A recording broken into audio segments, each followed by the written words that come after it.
Alright, I hope. Okay. I guess we're starting the stream right away. Holy fucking shit. Fuck. Okay. Oh my fucking god. Hold on a second. Hold on. Hello everyone from Raimani stream. Hello everyone. Holy fucking shit. Hold on. God damn it. I I needed like I think I needed like 2 more minutes to set everything up, but I guess I'm starting right now. Oh shit, another breach. The coach. God damn it. Okay, hold on a second. Hold on like a minute or something. Jesus fucking Christ. I still need to I need to set up like place where I can see the chat and everything because I'm back to using only one monitor. Last stream I used like two. God damn it. There we go. Okay, hopefully I can see the chat right now properly. Can you guys send something in the chat? Just so I can see it? I'm looking at it on my phone. Eggs. Good. I can see it. Thanks, Stoke. Alright. So, Jesus fucking Christ. Alright. There we go. Alright, so, hey everybody.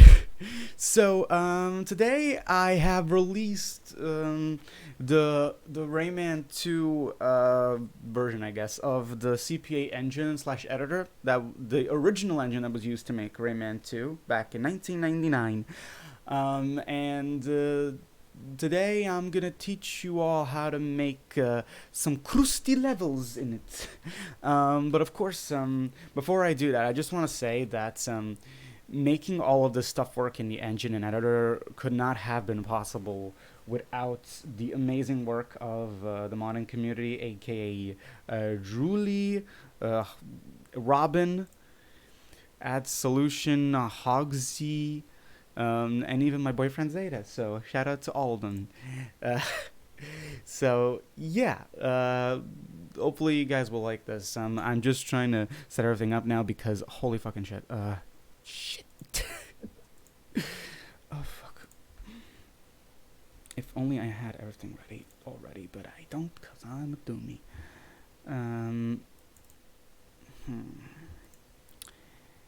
Yeah, okay. You know what? Sure. I'm trying to get everything. God damn.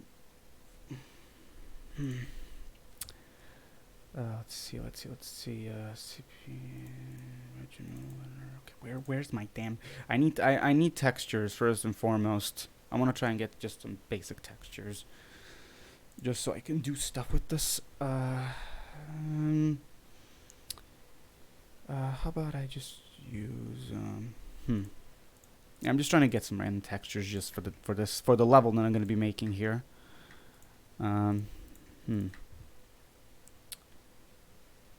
Yeah, okay, I'm not going to put too much thought into that, to be honest. Okay. Yeah, I think just... actually, just in case, you know what, I'm going to take... I'm actually going to take textures from yesterday's test level that I made. And I'll just... because here's the thing, I'll need PNG textures. Then there's a reason for that, so let me just... Jesus fucking Christ. Levels. There we go. Not... Wait a minute. Damn it. Worlds. Graphics. Textures. Okay. Your test area. Okay, there we go. Okay. Good God. Oh my God. I'm so sorry. Alright. Okay. So I think we can actually start this time. Okay. This is a really selfish request, but can you teach me how to create Fat Albert in this engine?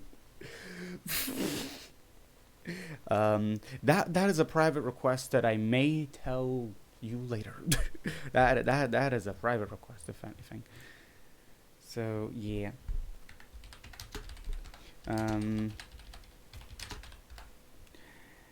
Okay. Oh hey Zeta. Hey Zeta. Hello. Welcome. Rock and roll. Yeah, okay. Let me actually start. So I'm gonna have to screen share this. So you guys are going to see my entire desktop because I'm not gonna be switching. I'm not. Hmm. Mm-hmm. Okay, let's see. Let's see. Gosh.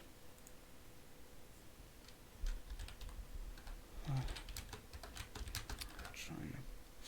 I'm so sorry for the big delay.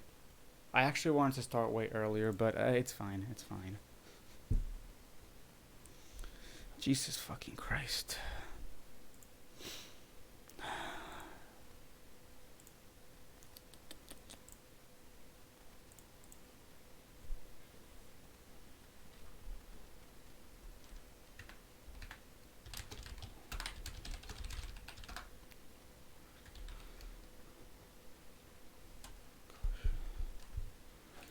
Oh jeez. Okay. Yeah, no pressure, man. Take it. Okay, okay, okay. Because hey, I'm gonna be a bit in and out. I reckon I'm working on some timestamps for the stream last night. Oh, okay, okay, sure.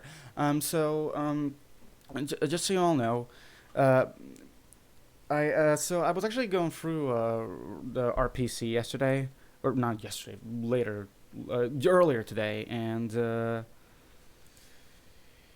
I saw people like talking about me and all this stuff with the engine, and they referred to me as a he. I'm a girl, by the way, so just refer to me as she. Okay, that's all I want to say. But yeah, hey, I'm being a bit out of record. Yeah, okay, I just read that. All right, so let me actually start this. Oh my God. Jesus Christ.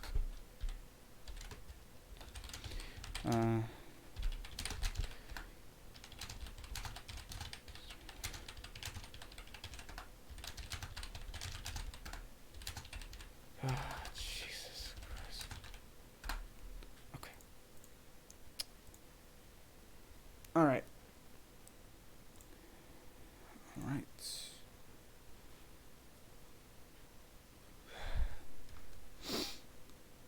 Okay. All right. Yeah.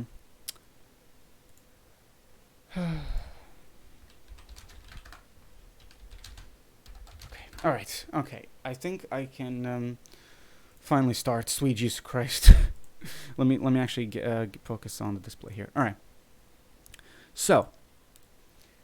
All right. So now we're actually going to start. So hey, for everyone that just tuned in, or for those who are watching on YouTube, hey everybody, welcome to the the first ever big tutorial on how to make your own custom levels in Rayman for Rayman 2 for the engine that is at the moment. So what this will require for you to have is a 3D modeling software, of course. Oh shit, there we go.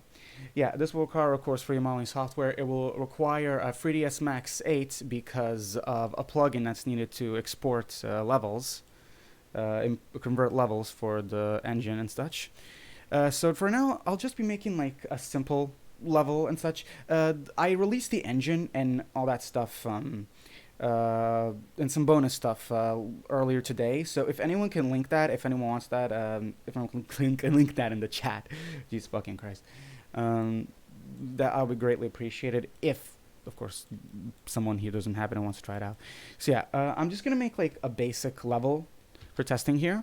I already made one yesterday, but I want to just make something just, well, again, something a bit more basic actually. So we're not gonna start with we're not gonna start with dance sphere. Okay, so I'm just gonna make, I guess, a plane. We're just gonna make a plane where we can just play around, you know, just have a little bit of fun. And all right, so. Let me just, so what am I gonna do for this? I think I'm going to do the same thing I did yesterday. Just make like a playtest area. So let me actually. So I'm going to be making like a level where almost every main function for Rayman, like climbing, swimming, and all that stuff that is available in the engine, can be played with and such. In the actual editor files that I've released, I already uploaded the one that I did yesterday, the level I did yesterday. So yeah. Let me just make like a few platforms here. Make a few platforms. I hope that like I won't. I hope that like this won't be too slow, but I don't also want to go too fast because I don't want to be overwhelmed by all this stuff. So yeah, we're just gonna make like a basic level here with just some platforms and whatnot. Yep. Okay. We're gonna copy this. So yeah, this is not really for people that are just starting out modeling. This is mostly just so I can give an example, you know, of how of what I do when I make levels. And also I'm gonna check the chat for a second if oh, okay. Okay, for some reason the chat for me is not showing up properly. As you can see the thing here. God fucking damn it. Hold on a second. Okay. Okay, yeah. Hopefully, can you guys say something in the chat so I can see if it actually pops up on my phone?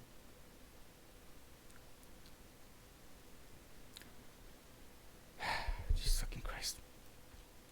This is already becoming a mess, isn't it? Okay. Let me just move this. Let's make some base platforms. Here. I'm gonna actually make so yeah, I'm gonna have like say just three of these main platforms over here. Fart something. Okay, for some reason the chat is not showing up for me. God damn it. Okay. Okay, let me I'm just gonna see if maybe there's an update for Twitch on Play Store. Yeah. And oh, there isn't an update. Okay, for some reason the chat doesn't work on my phone, so I'm just gonna be checking from my PC. I don't want to deal with this. Okay. So yeah. Let me do this. Hold on. This is going to be. Just gonna do this. That much. All right. Let me just make this point slightly bigger. Whoop. Okay. One good tip. For all of you watching this, when you the very middle of like the scene here is going to be where Rayman spawns by default, but in the editor you'll be able to change that, so you don't need to worry about that. And speaking of which, while I'm at this, let me actually import the Rayman Size Reference that I should have included in the actual files, but I didn't. I think there's a link for that, and I'll link it a bit later, I think. But let me just have it here. Where is it? I think it's in here. Yeah, there we go. Yeah, this is the Rayman Size Reference that I have, just so you guys would know, just so you know how big everything is compared to Rayman. I had to like specifically resize this model to how it would be in the editor, in the engine, that is, not in the editor itself. This is actually a model from Raving Rabbids DS, funnily enough. So yeah. Let's see. This is gonna be a gigantic play area. Gosh, gigantic area. Maybe make this platform slightly bigger. Yeah. Just so Rayman can do stuff with them. Just gonna make this. Yeah, I think that's fine enough as it is. Maybe make it a bit more up here. All right. And let's see, what can I do here? Oh yeah, I'm gonna make another platform. That's a little bit. Just gonna do this. I'm gonna make a sliding platform here. Wait, no, like that. Yeah, there we go. I'm just trying to. I'm thinking of. I'm thinking of level design on the fly. So I'm trying to think of some kind of level design on the fly here. Let me copy and paste this over here, and then just and then do this, and then I'm gonna go here, and I'm just gonna add some vertices. Yeah, so this part of the tutorial may just be boring because I'm just making the level itself. So yeah, the more interesting parts are coming later down the line. So yeah, don't worry about anything else. Yeah. Yep. And let me just make sure I'm not going through the floor here. Yeah, that's fine enough. I'm actually gonna make. Actually, let me make this a bit bigger. Yeah, there we go. Okay. So that's for the sliding. I maybe actually, you know what? To make this a bit more interesting, how about I actually make this slightly bigger? Or you know what? Never mind. No, doesn't matter. Let me also add a cylinder. If I can, let me just make it have how many sides? 16, I think is fine. Yeah, I think that's fine. Okay. Oh, it's stuck with Rayman right here. Okay, there we go. Okay, this cylinder is going to be for the pool we're going to be adding here, just like in yesterday's level. Yep. Yeah, it's just going to go through this. I don't really care. And let me think. What do I? Yeah. Delete the face here. Just extrude this. Then extrude this. All right. Yeah, I think that's good enough. Maybe make this slightly smaller. Big gap here. Okay. Oh. Okay. Yeah, I think that's good enough for the pool. Let me just put this slightly down here. There we go. Yeah. Yeah, I think that's fine enough. All right, and specifically for making pools, for making like surfaces of water and such, you're gonna have to have 2 planes here that are facing each other in terms of like normals and such. So I'm just gonna have that here, though instead of this, I'm going to add I'm gonna add a circle. Though I'm gonna actually add that separately though here. So I'm just going to actually add a circle that has 16 sides, the same as the pool of water here. You can just make it, of course, any shape. This needs to be a plane. And I'm just going to put it over here.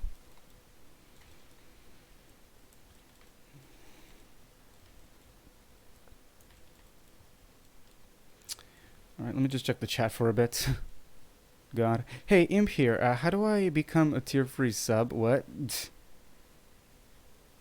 What? Wait. 7 Legend Slipper. Rayman Legend Slippery fries. Fries, yeah. I don't know what you're talking about in terms of subs. But no. I don't actually have any subs. I'm still not even a Twitch affiliate, let alone a partner or something like that. So yeah, I don't really mind about that. I'm just gonna fill this up right here, and let me just put it like this. Okay. Can I not see it? Anything from any other sides?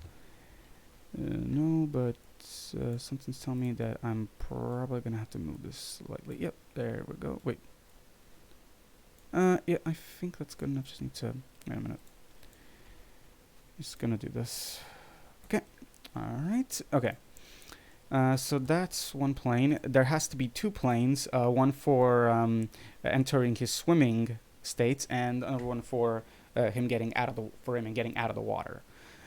So we're just gonna create another plane in that case. Just need to do this. Wait, do this, and then I'm just gonna copy this and put it up here. No, okay. Just gonna copy this, put it up. Just also a good thing is to make sure that both the planes are like very close to each other like this, just so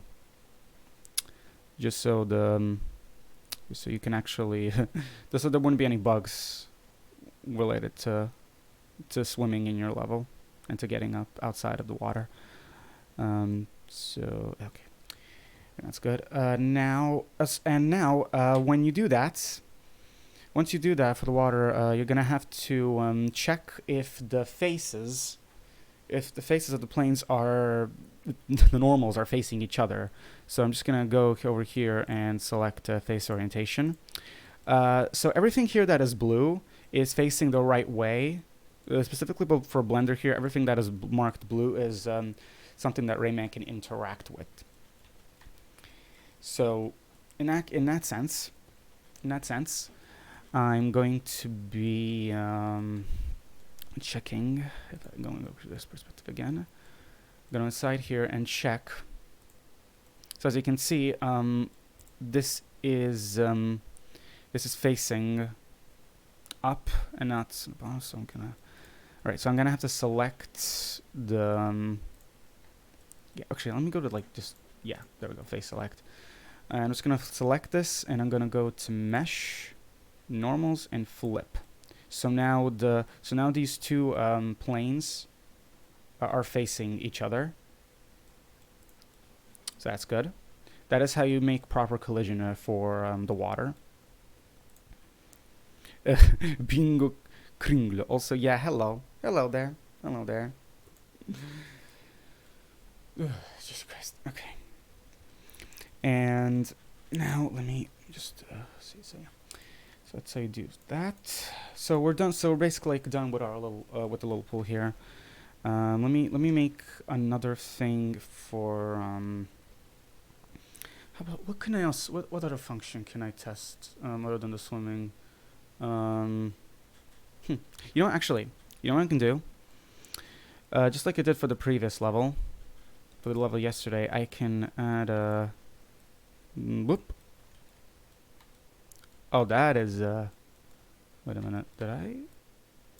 Oh, bruh. Nah, it doesn't matter. I'm just gonna do all, select everything, and flip the normal to the blue. There we go. All right. So after that, I'm just gonna turn off face orientation. There we go. Select everything like this. Let me actually put these platforms back. Oh wait, what? Okay, why is this? Wait, is this? Oh my God, that's actually combined with that. Okay, in that case, I'm gonna have to actually I'm gonna select these. Yeah, I'm sorry if this tutorial is fucking sloppy. I'm just trying to make a level again. Ugh. Okay. Is that too big for Rayman? I don't think so. Oh shit, wait a minute. I forgot to select this as well. So, yeah, okay. Okay, I'm just gonna place this here. Alright, there we go. Okay. Then let's make some walls for climbing. I think that's gonna be fun. We can make like a little tower or something. So let's go with a cylinder. Let's go with a little cylinder here. And I'm guessing the cylinder also has 16 sides, so that's fine. Let's do this. Okay. It's gonna be slightly smaller than this. I just want it to be like some kind of tower you can climb up. It can also be like a plain wall, actually. I'm just thinking of what the kind of, yeah, I'm just gonna make a cube. I'm just wondering what kind of level design I want to do for this, because I'm still just thinking. Yeah, I think that's fine enough. Yeah, I think that's fine enough. And then I think it will also be good if I put. Oh yeah, I want to do something that I wanted to do in yesterday's video. There we go. Like having like you slide, and then just get on the wall right away. And I think for me to be able to do that, I'm gonna have to just set this up. Okay, there we go.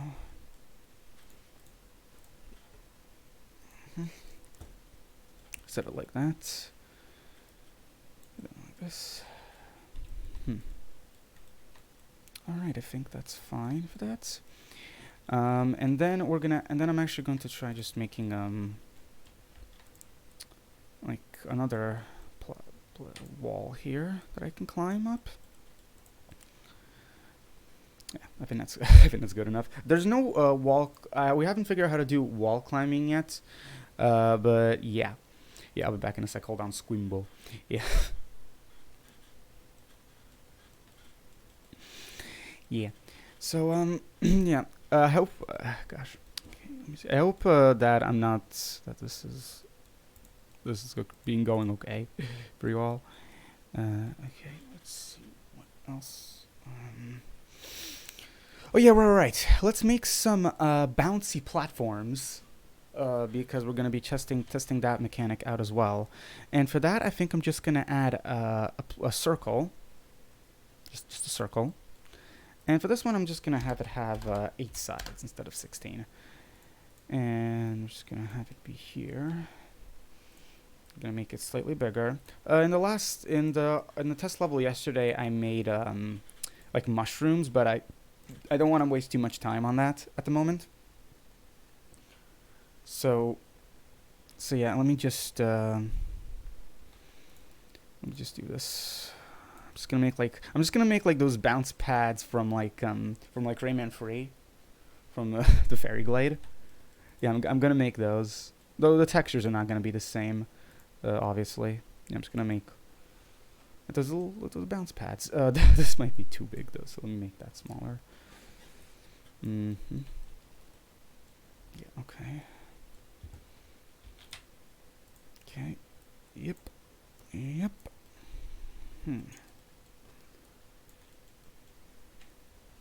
Just to check the chat. Yeah. I'm pretty sure the engine is ready to use. For the rest, I guess we'll see. Question is there a list of things I have to prepare before I launch any of the software? I've been navigating Sunfolds, and I know I have to set up for ES Max. I'll actually make sure to set up for ES Max. I'll talk more about what to do specifically with 3ds Max after I'm done with the whole level. All right, so you don't need to worry about that. Let's see. So we have that, and and let's make another one here. Actually, to be honest, it would be kind of funny if I could turn it around like this, so like you would jump into the pool. Just yeah, so you can jump into the pool that way. So let me just do this. Yeah, there we go. Just make it slightly. There we go. Make it like this, and put this over here. I can also have oh shit! I just realized. This is not in the middle, so let me just focus this out. There we go. Yep. Okay, there we go. Okay. And I'm just gonna do this, right? Put it like this here. Okay. I'm also gonna just have maybe a few more bouncing platforms around here, just so like I guess we can turn and bounce. So we can test out turning when bouncing and such.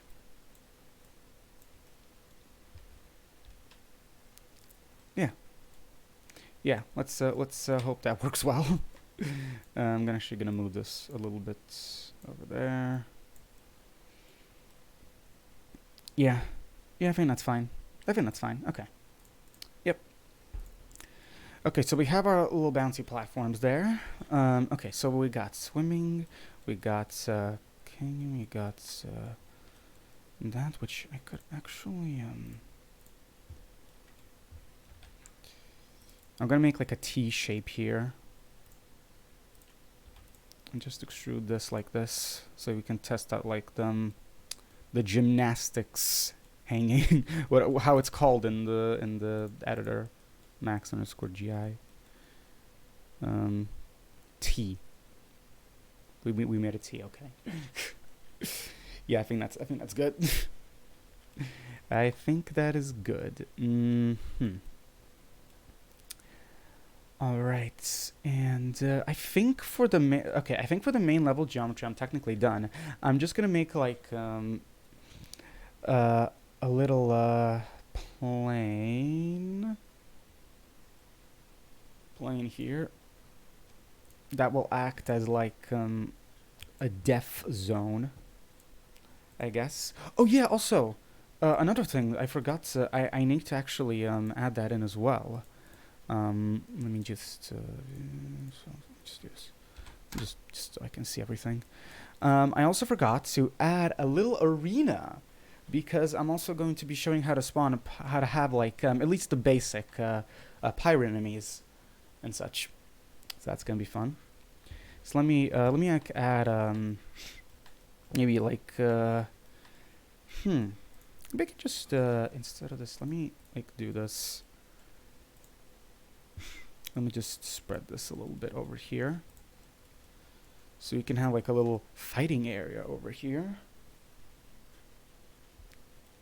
Yeah, I think it's just going to be like a flat fighting area, or maybe we can like add like I guess a few like cubes or something. Let me copy this one for example, and just oh oof. Okay, that's not where it's supposed to be. It's fine. I'll just do this. Okay, there we go. Yeah, just gonna make some just random like walls or something here when we fight the pirates.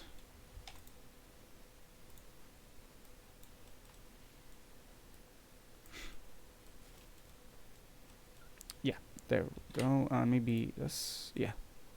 Okay. Just like some random walls around the area. There we go. Okay. Okay.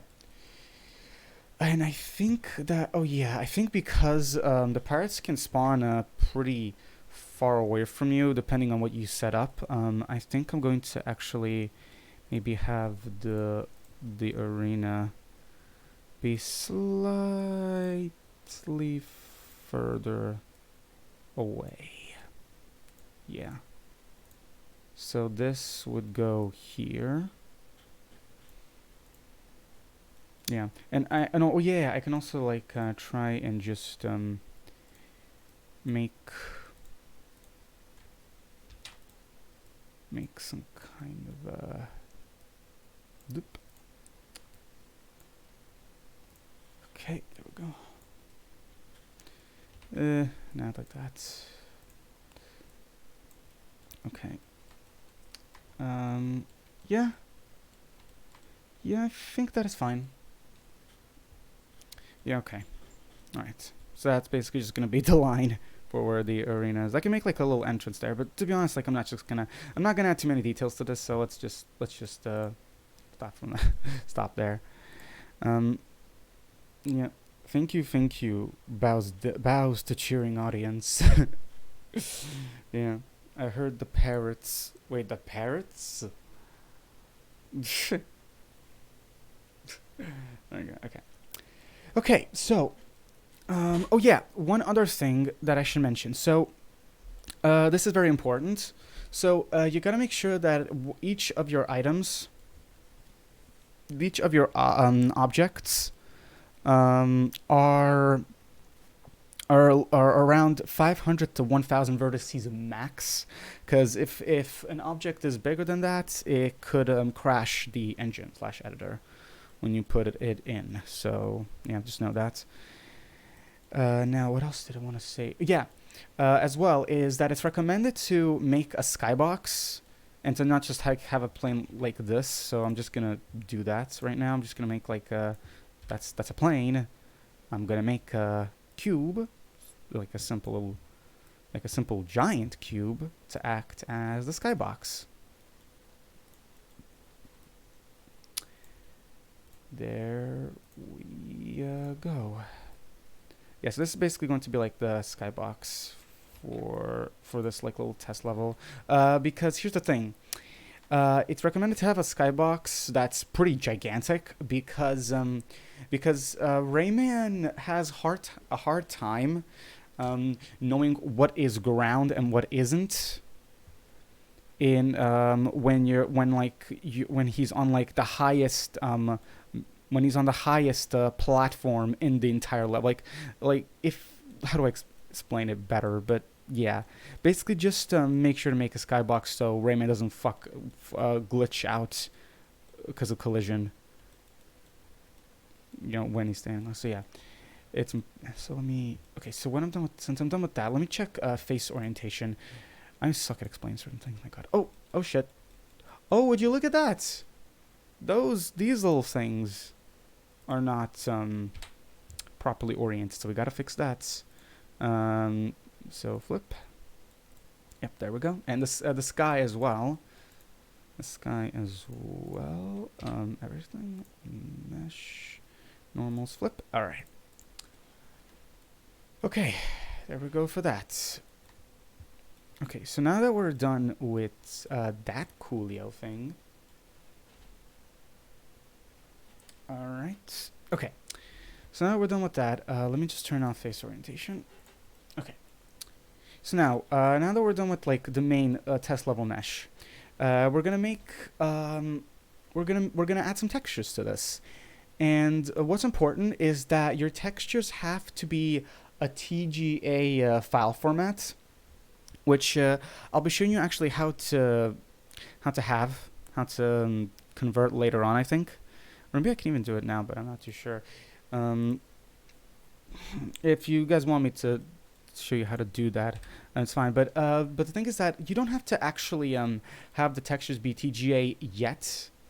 They're basically just supposed to be TGAs so the engine can because those are the only texture. That's the only texture format supported for the engine. Also, it's kind of weird that I can't see the cube. Oh yeah, that's because I took out the material. What the fuck? Okay, so yeah, let me get like some materials for this, and I think I have some already here. So these are the files that I actually gave you all. Let me go to where did I put all those? That's not where I'm supposed to go. So the textures. When you actually the textures for the level before converting them are supposed to be in the GameDN64 folder and the editor. GameDN64 World Graphics textures, and this is where you would make a new folder. A new folder for the textures for your level, which of course the name is going to be the name of your level. So let me like name this to test area 2 because I already have another test area here already. I think. Oh yeah, I think because I deleted that from this. But yeah, test area 2, and this one is actually gonna have textures of the first test area, which is in game data, because after it gets converted, everything goes into game data. So textures. Test area. So these are the textures. These textures are already TGA. But let me just copy these over. Let's see, 64 graphics textures. Let me just find my level test area 2. Okay, and paste. All right. So I think it would be good to actually show you how to actually convert these, at least with GIMP, at least with the software that I'm using. Wait, I got an error when trying to install 3ds Max. Any idea Any ideas what it means? You had parrots instead of pirates. So, what kind of error did you get, Jackie? Okay, so yeah. Oh, shit. Let me actually show you all how to actually convert. Actually,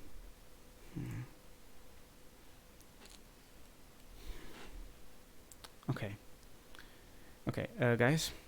All right, so okay, guys. So I'm gonna be honest with you. Okay, yeah. All right, guys. Listen, I'm gonna be honest with you. Today, I actually am not too motivated to do this stream. To be honest. Actually, what would be a good idea? I'm so sorry for wasting your time, everyone. But I'm just I'm not feeling too well to make this to do this stream. I'm kind of compressed today. Okay, yeah. So I think I'm just gonna speed up the process here a little bit, and I won't actually have show every little detail, and I'm sorry about that. So yeah, I'm just gonna speed up the process slightly so you guys know at least what to do in the most basic of terms. So let me just grab the texture for everything, which is supposed to be in C, and then there's this here, editor, next game N64 options, not options, working on world graphics, textures, and I'm gonna find test area 2. Where's test area 2? Test area 2 right there. Okay, so these are the textures that actually Silver Spade gave me, and we're going to be using these actually for most of the stuff that we have here.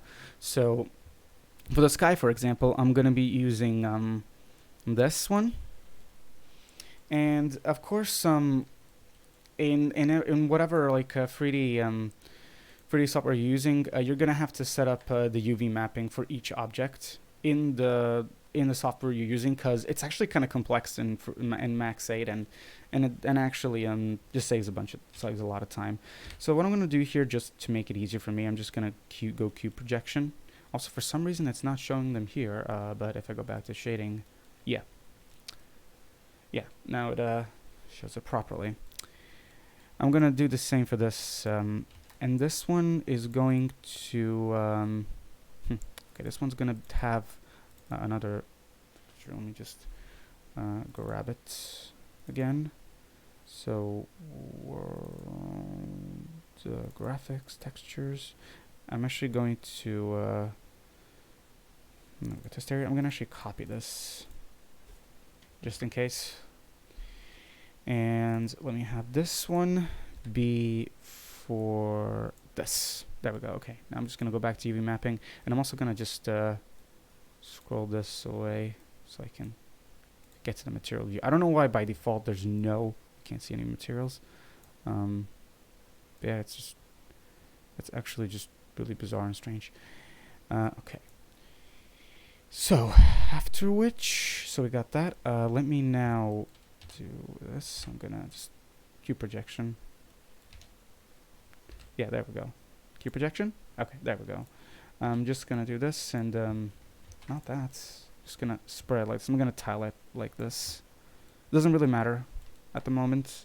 You can texture however you want it. And let's do the lava here.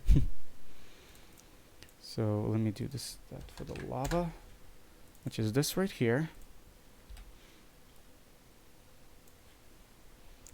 And okay, yeah, just gonna do this. Yeah, I think that's good enough.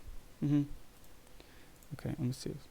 Chat says, if you need to rest, don't hesitate, mate. If you're worried about us getting tutorial, we can wait. It's less important. Please take care. Don't push yourself. I know. It's right, mate. Your health is important. I know. But yeah, I'm okay. Yeah, I love you all so much. You're all amazing. But yeah, I'm just gonna show like the basic of basics, what you need to do, like stuff that like is just specifically related to having maps work. So I can, yeah. So I'm just gonna texture these as well. Just gonna texture these as well. So yeah, if something in this tutorial is missing, you can probably just ask me on how to do it, and such. So yeah. So for the the platforms here, right, and such, I'm gonna be using this metallic texture that Silver gave me from Tonic Trouble. That's actually going to be the texture for literally every platform here, even the bounce pads. So there we go.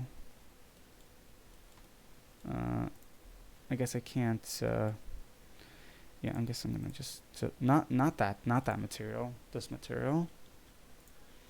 They don't need to. I don't think they need to be UV modified. I don't like. It doesn't really matter, to be honest. I'm not gonna like UV edit these. That's good. Just so I can see how they look. Okay, I'm gonna UV edit these just because they look really strange, like this. So yeah, okay. So I'm gonna do Q projection just in case. Just gonna spread these out like this. Yeah, I think that's fine enough. Yeah, that actually looks pretty nice. That's alright. And this is gonna be the same. And I think, and then we're gonna have this be a new one that's going to contain the water textures. It's going to have the water textures. Okay, there we go. And boom. Okay, just gonna UV edit this one, this as well. So Q projection. Wait, everything, and Q projection. Okay, there we go. And I'm just gonna do all and spread it out. And shading, yeah, that looks pretty good. That looks pretty fine, I think. And okay, so there's one little thing that we haven't done here. There we go. Okay. Sure. Oh, this is actually this little platform is actually not even Shit. This platform is not even that high up, which doesn't really matter. I guess I can just do this. Wait. Yeah, okay. Yeah, I think that's good. Okay. Let's see. So I think the test, I think everything for this is done. Yeah. Yeah, I think everything related to this is done. So yeah, so now we're done with our little test level. So what I'm gonna do is I'm gonna just save this just in case, and I'm gonna save this in my main folder for editors. I'm just gonna save this as a test area 2, test errors 2. I don't care. Test area. Okay, there we go. And okay, so now after we're done with that, all right. Okay, so now it's important. Now it's very important to do is that you can so now we're gonna have to export our level to 3ds Max, and what we're gonna do is we're gonna check the statistics here. Just want to see how many vertices and everything we have. I think we have enough so everything can just be one object. So I'm just gonna select everything, right click it, and join. And I'm just gonna call this instead of plane, I'm gonna call this level, just LVL, because why not? LVL. There we go. I'm gonna save that, and we're gonna have this. I'm gonna check the face orientation again, just in case, to make sure that everything is fine. And I think everything is okay. All right. So now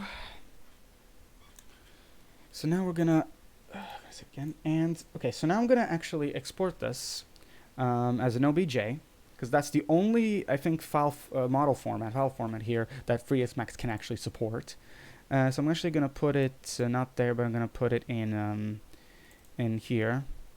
just so it can be easier. And by the way, just make sure to also limit the selection only when you're exporting specific objects. So yeah, let me just do this. Modifiers. Okay, is that good? Right normals, that needs to be on. Include UVs, that definitely needs to be on. Modifiers, sure, I guess. It doesn't really matter, to be honest, though. Raw materials, OBJ objects, exactly. And we're just going to export it right like this. Okay. So now that we exported our objects, now it is time to actually go into 3ds Max. Now, we're just gonna exit this now. And let's go into my desktop here, and just so I can enter 3ds Max right here. Yeah. So this is assuming that you already installed 3ds Max and it's working completely fine for you. If not, you can maybe you can DM me or send me a message on any server that you know I'm in, and I can help you out with anything. So yeah, those issues. So let me just start this up right now. Okay, there we go. Okay, so this is 3ds Max. This is the main thing we'll be using to to actually convert the levels we want. One important thing as well is, I just want to say this before we do anything else.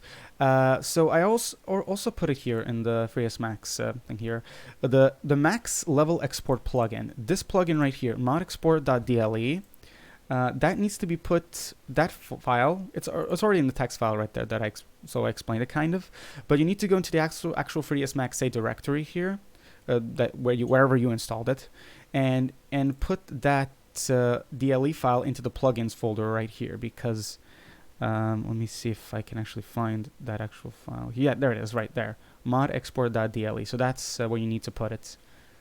That's where you need to put it in order to be able to export this map. Okay, yeah. So let's go back to 3ds Max 8, and so now what we need to do. Okay. So now that we did that, let me actually import the level that we have. And let's see, where is it? Files. Oh wait, shit. Is it here? I think. Yeah. Okay, it's here. Okay. So I need to just do this. OBJ. Okay, there we go. So let me find it. There it is. Wait, that test area? Did I put it here, or did I put it in another thing? Wait, I actually already forgot where I put my file. Did I put it? Oh, okay. I put it here. Oof. I'm gonna actually do something. So I'm gonna actually move these to here, the dev environment. Because for some reason, and I don't know why this happens, by the way, but for some reason, if I click on this to go to the the C disk, because this is all on my D drive, for some reason the entire thing just crashes, and I don't know why. I don't know if that will happen to you too. Just make sure to just not do that, and to go back, just click on this button, and just go to the files you need to. But yeah, we have OBJ here, and we're gonna open. Make sure the settings are exactly like this for when you're importing it. The material options here are completely unnecessary, because in Blender we only apply those materials for UV mapping and referencing. So we're gonna press OK. What the fuck? Wait, what? Did I do something wrong? Wait a minute, import? Yeah, multiple normics, okay. Wait, what the fuck? Wait a minute. Oh my fucking god. Did I do something? Just what I freaking needed. Hold on. Where's the file? Where's the file? There it is. Just there too. God damn it. Did I not export it properly? Okay. well, I guess going back to this, make sure to select the damn thing. Make sure to actually select it. Select the entire thing. And then export. Export as OBJ. And then we're going to go for object selection only. And then export OBJ. Hopefully it's going to work this time, for the love of God. Well, I don't know why it didn't work last time. Let's see if it works now. Okay. If you get this statistics error, you don't need to worry about that. You know, you just don't worry about this. This doesn't really matter at all. So, okay, there we go. Okay, the object is actually... Gosh, the level's been imported. Okay, thank God. Okay. So now that we did that... now that we did that, we're gonna do so now we got the level imported. Now we need to add textures first and foremost. So we're gonna go here in the material editor, right? And you see these like little gray balls. We're gonna actually select. We're gonna go here, get material. Click on this button. Click on multi/sub object right here. That will basically just add one material. Basically, this will be also make it easier to add materials in a way, because you can just have like multiple sub-materials in one material, and this will be used, of course, to add multiple textures to this one object. So now, these are of course for the textures. So what we're gonna do is we're gonna go to one of these right here. We're gonna go to diffuse. And click this on this little square right here, and the bitmap. Now, the thing is that I am a dumbass, and I forgot that I put all of my textures and stuff that I wanted to use for conversion in the C disk. And, well, you know, I said already that the thing will crash if I do so. So I'm actually just gonna put it back in my gonna put the folder for the textures in my D drive from my D drive editor. Textures. Let me just find the thing is there. The test area too. Okay, so I'm gonna copy this and I'm gonna just put it in here. I'm gonna CPA editor. Game DN64 world graphics textures, and we're gonna put this here. Well, I'm gonna put this here. Yeah. And also, one other thing is to make sure you also have a folder in levels here, in world levels, with the same name. This is where you'll be putting your 3ds Max .mod file export level export. When you're done with that, so test area 2. It all has to be named as the exact same thing. So now we're done with that. Let's do this. Okay. So let me go back into go here. Some files. Where's the damn thing? There it goes. Editor. You're gonna go to game DN64 where you put your textures in. Levels. The graphics. There we go. Textures. My God, I get so confused so easily. And test area 2. All right, now we have these. Now we have our textures right here. And the thing is also that you can actually choose. You can just have one texture be multiple materials for like different functions, and that is specifically what we're going to be doing for the metal texture here. But for now, let's add first the sky texture, which is this one, and we're going to make sure to rename the materials as something that does not have any spaces, right? Make sure these names do not have any spaces whatsoever, because that will cause a problem when exporting the level. So I'm just going to call this test. There we go. So that's the first material here with ID 1. Then I'm going to go to this one, again, diffuse, square, bitmap. I'm going to choose, let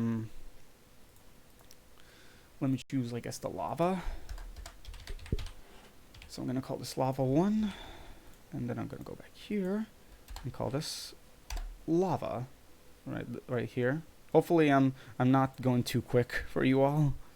Hopefully I just figured out how to fix the error. Just had to start the installation with the setup.exe. Okay, awesome. Awesome. Yeah, can you guys just tell me if I'm like doing a good job on this, because I don't know if I'm like doing it too quick or too slow for anyone. So yeah. So I'll go do that again. And instead of the lava, we're gonna do it for the rocks right here. Yeah, just make sure the textures and these material names don't have any spaces in them. So yeah, I'm gonna call this stone actually. Agent Stone. Have you guys watched the Sonic movie too? It's pretty good. I like it. So yeah, it's that. And now, if I recall correctly, we need we need to add water as well. So let me get that as well. So water 1. I'm gonna rename this to just water. You can, by the way, name this to whatever you want. I'm just naming this this specific water 1. I think you can probably name this the exact same thing, but I'm just doing it just in case I don't mess something up. So diffuse again, square, and now, okay. So now what you need to do. So now we're gonna try having one texture be used for different materials, so we can have different functions for them when we put it in the engine, put the level in the engine. So this is gonna be metal normal, just for normal platforming. I'm gonna call this metal normal 2. I'm gonna also rename this back to metal normal 1.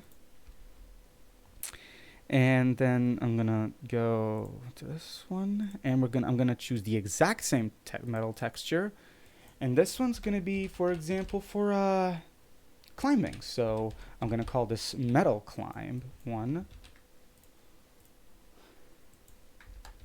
and metal climb. Then I'm gonna have this one, and I'm gonna call this, and this one's gonna be for bouncing, for example, metal bounce 1. I'm just copying the name so it'll be faster. Metal bounce, and then we're gonna do it again for a different function. This function could be so we got normal, we got gymnastics, the hanging from the ceiling. That's one gonna be called metal GI Joe.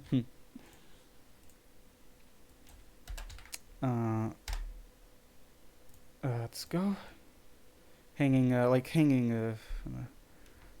from ceilings and stuff, like I guess like vines and stuff. That kind of hanging from the ceiling, just like walking on the vines. Like for some reason, I think it's called GI in the in the editor, because I think that stands for gymnastics. So yeah, cool fun fact. Now this one is gonna be for sliding, right? Sliding, like for metal slide. If I didn't already add that one. Okay, there we go. So let me see. We have so we have normal, climb, bounce, gymnastic, slide. What is this one going to be for? Let's see. Let me actually just check which ones we will need for that. Let's see. So we have so yeah, bouncing. We have sliding. We have that. We have hanging. Do we need anything else? If I recall. Do we need anything else for any other function? So, you guys can remind me. Gymnastic. Oh, okay. It's weird. The gymnastics in French still spelled with a Y, not an I. Yeah, it's kind of strange. I may have missed a button press in one of the menus, but that's fine. The Sonic Movie 2 was a 3D blast. Yeah. Sonic 2 was really cool, yeah. The rhythm seems okay to me, but I don't know 3ds Max, so it's a bit hard on a first watch. Yeah, I'll upload this as a VOD, so you can watch it yourself later on. So let me see. So we have that. Oh yeah. So in terms of like metal, so we have I think that's actually it. I can just delete this material because we don't need it. So yeah, so we have the normal platforming, we have for the climbing, we have for the bouncing. We have for the gymnastics. We have for this. We have sliding. Is there anything else I'm missing, guys? Is there anything? Is there any like other function that I was trying to test out that I'm missing? Because I can be pretty forgetful. If not, then we can move on to the actual texturing process of our level mesh here. But yeah, but basically, when you're done with setting up your textures and everything, you can just drag your material to your level mesh like this. And I'm gonna name this, instead of default, the object is gonna be called sect01, because it's gonna be basically the first and only sector, basically, just for organization purposes. And now that we did that, we're gonna keep this panel open, because if we try and, let's say, render this render this entire thing, like you'll see that if I set it up like this, you can see that the textures are kind of fucked up. You can see, and that's because we need to actually set some. We need to have each object have the ID for the texture that that we want. So, for example, the sky would have the sky mesh here would have ID 1 for the material. Lava down here would have lava mesh down here would have ID 2. And the way to do that is to go up here to modify right here, this button next to the mouse icon, and for we have selections here, right? For mesh selection, we can click on element here, this box. For polygon, for try selection, we can click on the square here. But we're gonna click on the box. We'll click on the box, and as you can see here, we have material, set ID, and select ID. And basically now we're gonna select one of these meshes, and let's first select the lava here. Now, as you can see, the ID is set to 1, and that is exactly why it's like this. Everything here is set to ID 1, and that's because ID 1 is the sky, and that's why everything's the sky here. So we're gonna have the lava here mesh be ID 2. Now that we set that, if I render it again, as you can see, now it's the lava. And now we're gonna do the same for each one of these objects that needs to have the texture set. You can also to rotate. By the way, to rotate the scene, you can hold Alt and the middle click. By the way, you won't have this issue where the mesh does not appear when you're moving it. That only happens to me because I accidentally hit something before and I just don't know how to fix that, but it's fine. It's fine, to be honest. So let's just select every mesh here that should have the normal. We're gonna have everything that has like the metal texture selected. We're gonna select every mesh here that's supposed to have a metallic texture. So that and that. This, not that. We're gonna do Control Z for that. I'm holding Control to select everything here. So not like that. Okay, yeah, sometimes that happens. There we go. There we go. Okay, so now everything that's supposed to be the metal texture. Now because we have multiple materials here for multiple functions, now I'm just gonna set everything. So to make it easier, I'm just gonna set everything now to ID 5.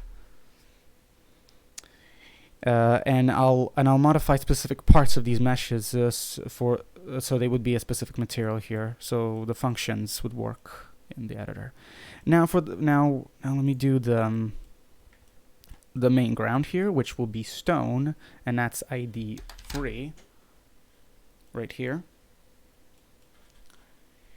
Now if we press just in case, if we press F9 again, you'll see that everything is looking as it should. Now the hardest thing for me, well, to do specifically is texturing the water. No joke, because for some reason this texturing, not really texturing it, just selecting the mesh for it, because as you can see, like because it's like two planes, it's kind of hard to select. So you might have difficulties with that depending on how you model your planes for the water.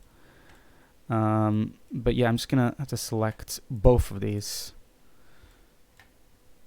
So we're gonna select that. Wait a minute. Yeah, I'm gonna have to like really. I'm sorry if it like all this like stuff like the blinking in the editor is kind of. I'm sorry if anyone's like. Oh yeah, I see. Okay. I'm sorry if it's hurting anyone's eyes, that I'm just like. Yeah, I'm really sorry for that. Let's see. So let's see. So we have that.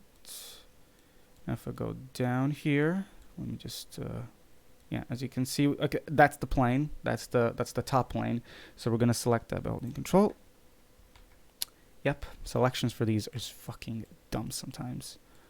Yeah, this is why it's kind of more difficult to use 3ds Max. I hope we actually get to make a Blender plugin that exports these as .mods and not whatever the fuck this is. Exports these to .mod. Okay, so now if everything is all set and done. All right, there we go. So yeah, now that everything is all set and done, we can press F9. And as you can see, everything is looking as it should. We're going to zoom in a little bit here. F9? Yeah. Okay. I'm going to zoom in into the water specifically. Yep, there we go. It's working. It's looking good. It's looking pretty nice. All right, so now we've textured the model. And just in case, I'm going to actually save this. So I'm going to save this as testlol. Okay, sure, why not? Testlol.max, just in case. Okay. Okay, so after you did that, now the next part of this is to add a dummy, which is the thing that you'll need in order to export the level. Basically, the dummy tells you. Basically, the dummy is for sectors. It's basically like to whatever that dummy is connected to. It tells the editor like basically what sector is what according to that dummy.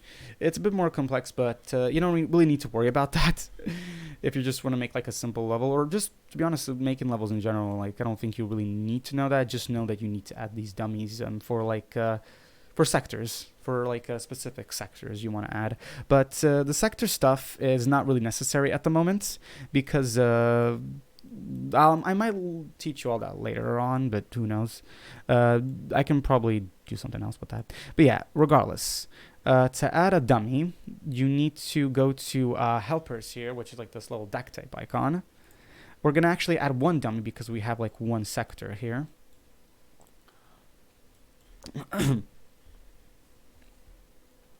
So you're going to click on this dummy, and we're going to go to the very middle of the thing here.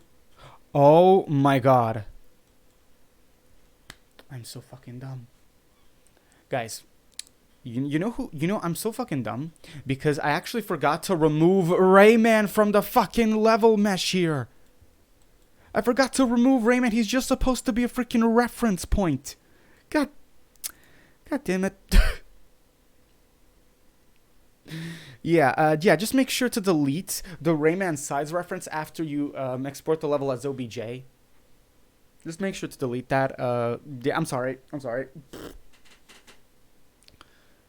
Jesus fucking Christ. Though it's fine. I'm just gonna deselect this, and I'm gonna go back to the mesh selection here. I'm just gonna select Rayman here, wherever he is, like this. Oh yeah, each body part is a mesh on its own. And I'm just gonna press... wait, where is it? Okay, yeah, I'm just gonna press delete so that it will delete these meshes. Actually, I think you can even do it from here as well. Not like that. Okay, do that. Just delete. Just gonna delete that. Nope. Yeah. Yeah, just make sure to not make the same mistake that I just did. Just don't. Okay. Alright, there we go. Oh, there's one little thing here that I'm noticing. Oh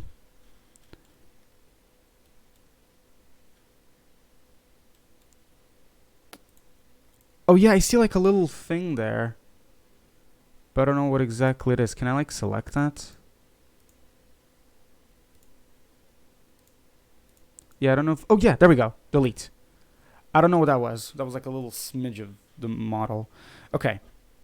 There we go. Yeah, just make sure to delete delete the thing from Blender or whatever software you're using before putting it in here, because that's fucking tedious.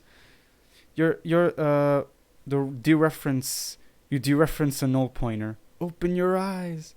It's fine. Little statue in the level. Yeah. Just make sure to delete Rayman. Okay. Oopsie. Yeah. Okay, yeah, that's fine. Yeah, the thing is that he was actually, the thing is that that Rayman model was like in the very middle, and that's exactly where Rayman will spawn when you put when you first like load the level in. So like basically I would just level would just be Rayman, the actual Rayman would just be stuck inside of that, unless like he just somehow gets out of the... Yeah, it's better to not have that. You can add the reference as like a statue or something in the level, like, you know, if you want to make it intentional. But yeah, for me, it's just a size reference. Jesus Christ. Okay, going back to the dummies. We're gonna go back to the duct tape icon here and click on the dummy. We're gonna go to the very middle here. And we're gonna hold and drag to whatever direction. And there we go. That's our dummy, little square thing.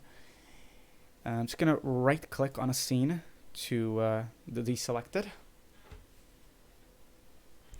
And now this dummy, dummies should be called according to their sector number.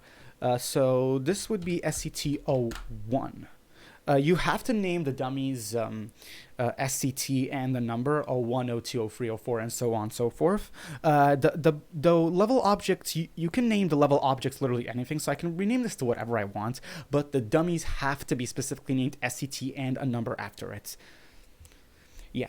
It can be, I can literally call this SCT-02 even, and there doesn't even need to be like there just needs to be SCT and a number next to it, so just know that.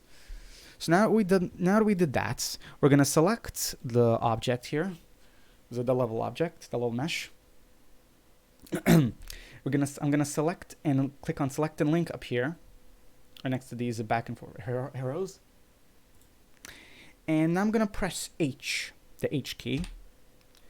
And as you can see, we have the dummy here. We're gonna select the dummy and press link. And now, if we go back to this mouse icon here, select object, deselect this, and if we press H again, you can see SCT-01 and Sector-01. These are both now connected to each other. The object has to be connected to the dummy and not the other way around. It has to be SCT-01 and then Sector-01 under it, or STO2 or whatever you want it to be. Like, so yeah, STO-1 is like the main thing. And also, just so you know, you might actually see them like this for the first time when you're doing this. And to see it the way I did, just tick on display subtree down here, so you can actually see that Sector-1 is connected to SCT-01 or whatever you call it. Yeah, just make sure you do that. Select display subtree. We're gonna save it now. And now, if everything went well, it's finally time to actually export the level from 3ds Max 8 into a .mod format. So we're going to go export. Now, where we export the level is So we're going to go into the editor here for me. For you, it's just, for you guys, it's going to be editor. And then we're gonna go to game DN64, world, levels, and we're gonna go to test area 2 here where we made where I made the folder last time. And I'm gonna go here, save as type, click on that, and we have mod file .mod. And I'm gonna call this the same thing as the folder, so test area 2, so save. As you do that, this dialog box will appear. This doesn't mean shit. Like, just press OK. So yeah, just ignore this and press OK. And if everything went well, you're gonna get this prompt: mod export and file exported to wherever you exported it. Now that we exported the file, we're done with 3ds Max basically. So we're gonna save this just in case, and we're gonna exit this.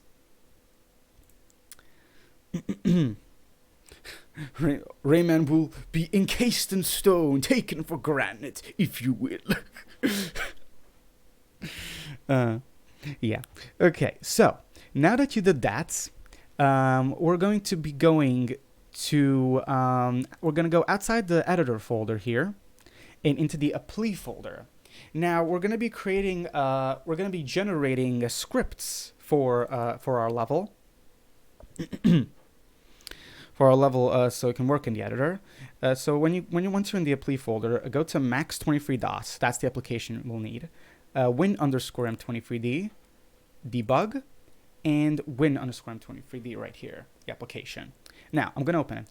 The first time you open this application, you will get an error saying that you have to set the raw data right here, as it's called, and game data.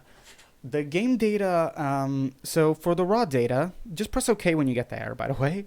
And for the raw data here, it's going to be blank for both of these. So you're going to have to go to, click on this. And for the raw data is the game DN64 folder in your editor folder. So you just go there. So just go wherever that is, basically. In my case, it would be this and CPA Editor, and game DN64. Just click on the folder here, and yeah, and you'll have it there. Same for the game data folder, which is just called game data. So you do the same thing, but instead of game DN64, it's game data right here. And now that when you do that, you go to general options down here. By default, this Rayman 2 option right here will be ticked off. What you need to do is to make sure it's ticked on. So, yeah, just make sure it's ticked on, because it probably won't convert properly. It won't convert properly in any other way. After you're done with that, after you're done with setting this stuff up, go up here to selection. You'll have a bunch of these options, but the only important ones for you for the level will be this right here, where it's called levels. Click on the levels right here and find your level. And in my case, it would be test area 2.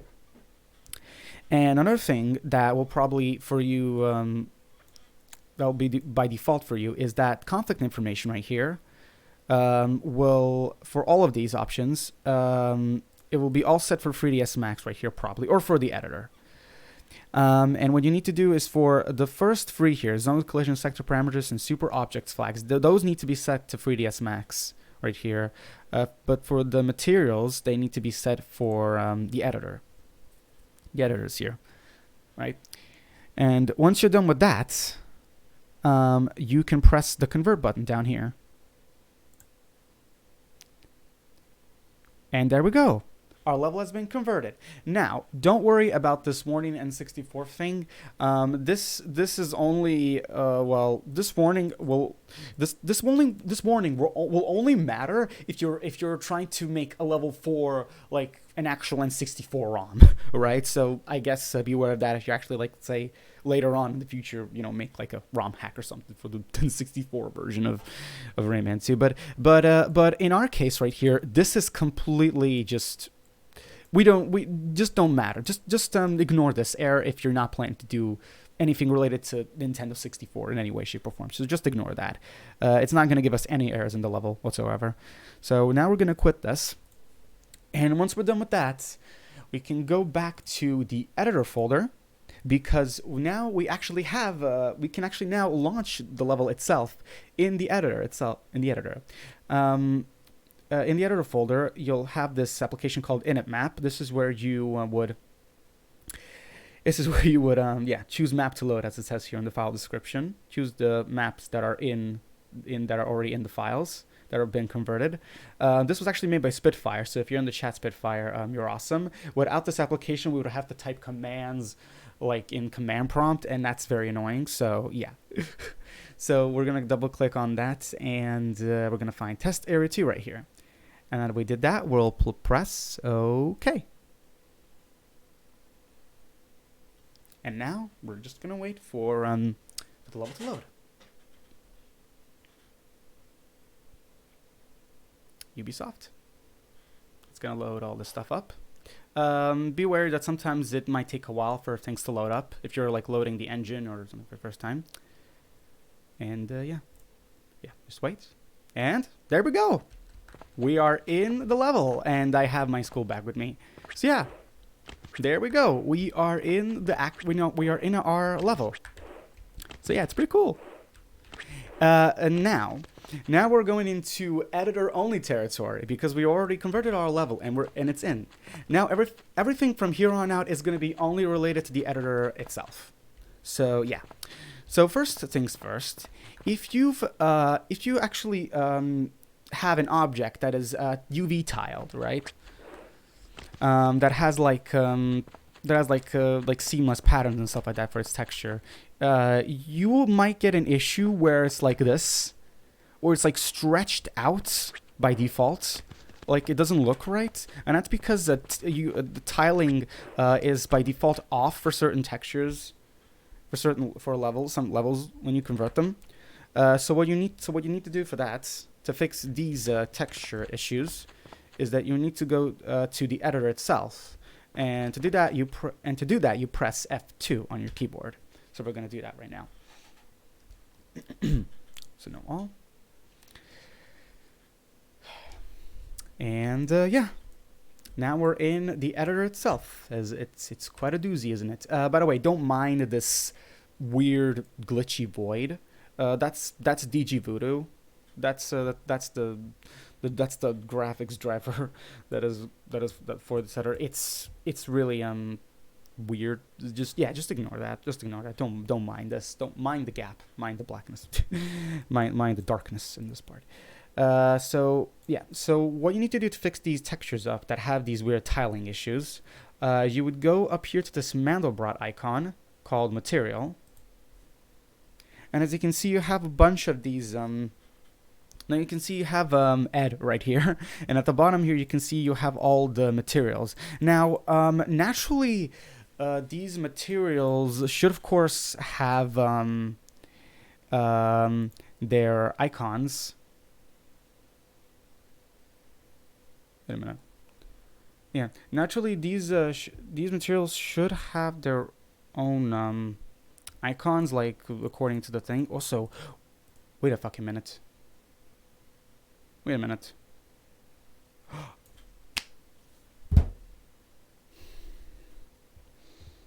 Guys. Ooh, I launched one of the built-in levels myself. Epic. Or DS1 technically. Guys, I am so fucking dumb. I keep making mistakes over and over. Okay. I'm gonna teach you all how to fix that tiling issue first. I forgot to set the materials, the specific collision material functions for the. You can see there's only metal normal here because I only set the. God dang it! I gotta go back into 3ds Max 8 and set the materials for the other collision, for the other functions, like swimming and climbing and such. God damn it. But first I'll just show how to actually fix the gosh dang tiling. So basically, you can click on, let's say, the lava here, for example. That's the thing that's fucking up here. And down here, you can see where it says tiling, hopefully. Right here. You can see there's U and V. Only U is ticked. You gotta tick V as well. And with that, if you click on, when you click on that and click back in the screen here, it's fixed. No issues whatsoever anymore. and I'm just gonna and just in case I'm going to save. You save by either going to File and Save All, or by pressing this floppy disk icon. Sometimes you'll get these prompts here. Do you want to create this in parallel game the N64 tree? You can just press no on that because it just creates a backup technically. So yeah, just press no. The thing is that the backups for these are already made. Like you already the backups for these for the levels are already made once you save.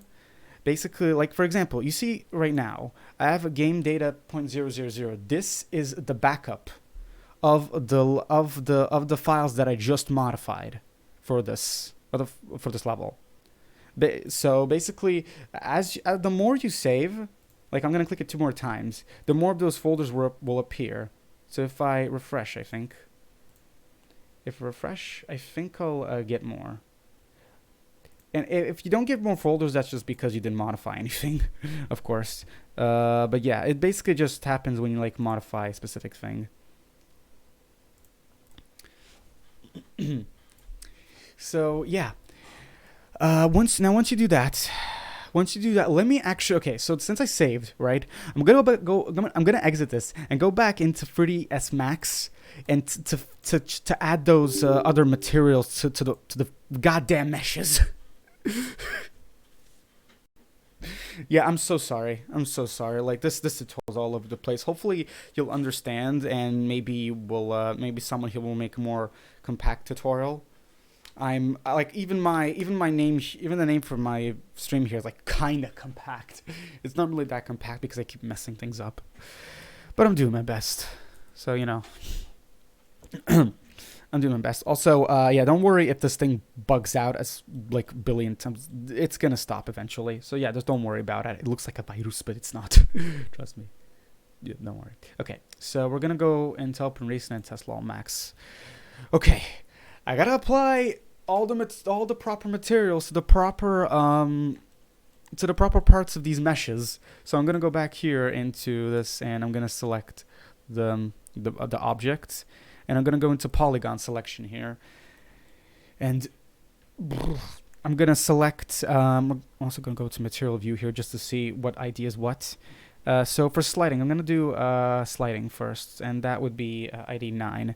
So the only thing here the only thing here that it's supposed to be for sliding is this one, as you can see. So I'm gonna select that, and I'm gonna go down here and select this. Instead of ID 5, it's gonna be ID 9. Right?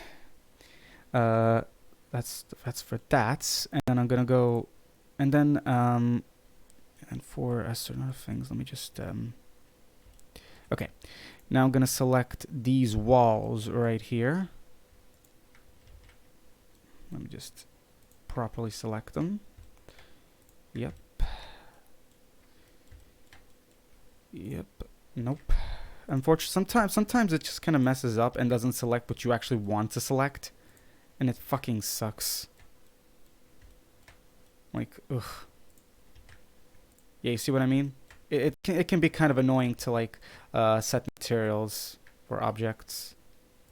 So yeah, just be wary of that. Just be wary of that. See, just god dang. Okay.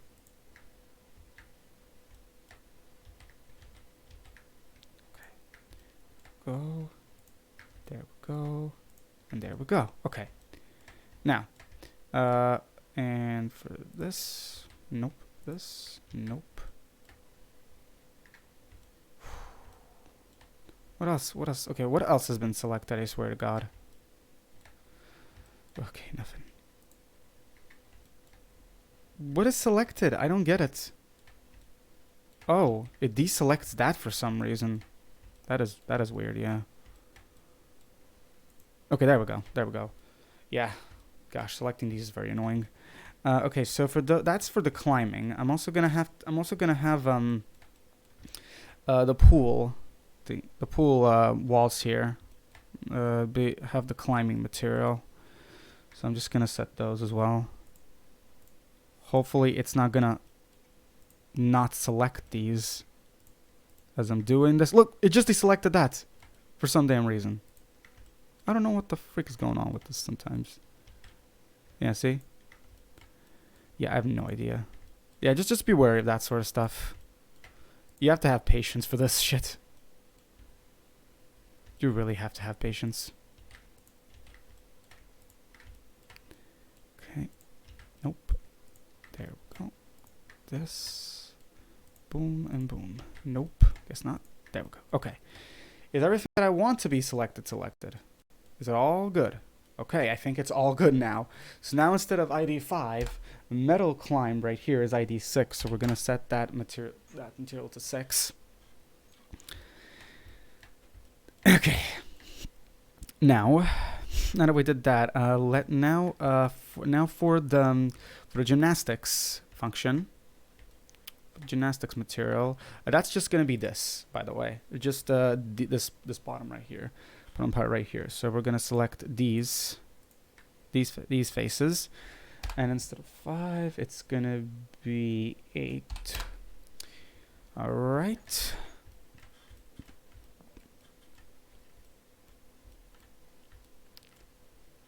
Okay.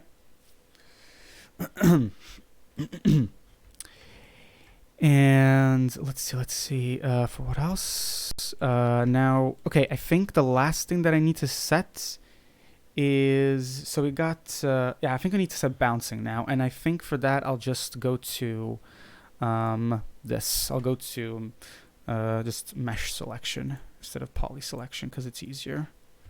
Select these things. The only things that are supposed to bounce. And I'm going to scroll back down here. And instead of 5, it's going to be 7. So yeah, so I have metal normal now. I have metal climb. I have metal bounce, giant, and slide. Okay. So now I think that since I've... okay. So now that I did that, I finally set up the dang materials properly. God dang, I'm so sorry about that. I saw your earlier tutorial from when Rayman was on Rails, and that was very tightly edited and easy to follow guide. I hope you'll make one for this for this too. Hopefully, the reason why I'm doing this is because I just want people to have to know what to do, right? If anyone else wants to make a tutorial like this, I won't mind, of course. Because I don't know if I'll make that kind of tutorial anytime soon. And streaming here is just for me the easiest way to make this without, spending hours and hours to edit, videos and stuff. So pick up all the knowledge you can from this and, apply it and improve from it, I guess, and make a tutorial with all this knowledge that I'm giving you all. So yeah, I sound like some kind of wise person. Share my knowledge. No, sorry about that. So yeah, let me okay, so now that I'm done with that, I saved, and now I'm gonna have to export it at the same directory where I exported it last time. So I have to reconvert the level again, which is fine, doesn't really matter. So I'm gonna go levels, test area 2, gonna select save as type, and since it's already here, I'm just gonna select that, save. That doesn't matter, it's already there, I don't care. Okay, and mod export. Okay, now I hope that we're done with FreeS Max, save for the freaking love of God. And now we can go back to apply here and max 23 DOS, win underscore M23D, debug, and this. And we can set the level, we can reconvert the level again. So levels, test area 2, have all of this stuff set here and conflict information and convert. I don't care about the N64 thing, I don't care. Okay, and then we're gonna go back into editor and init map, and hopefully all those other materials will now be there.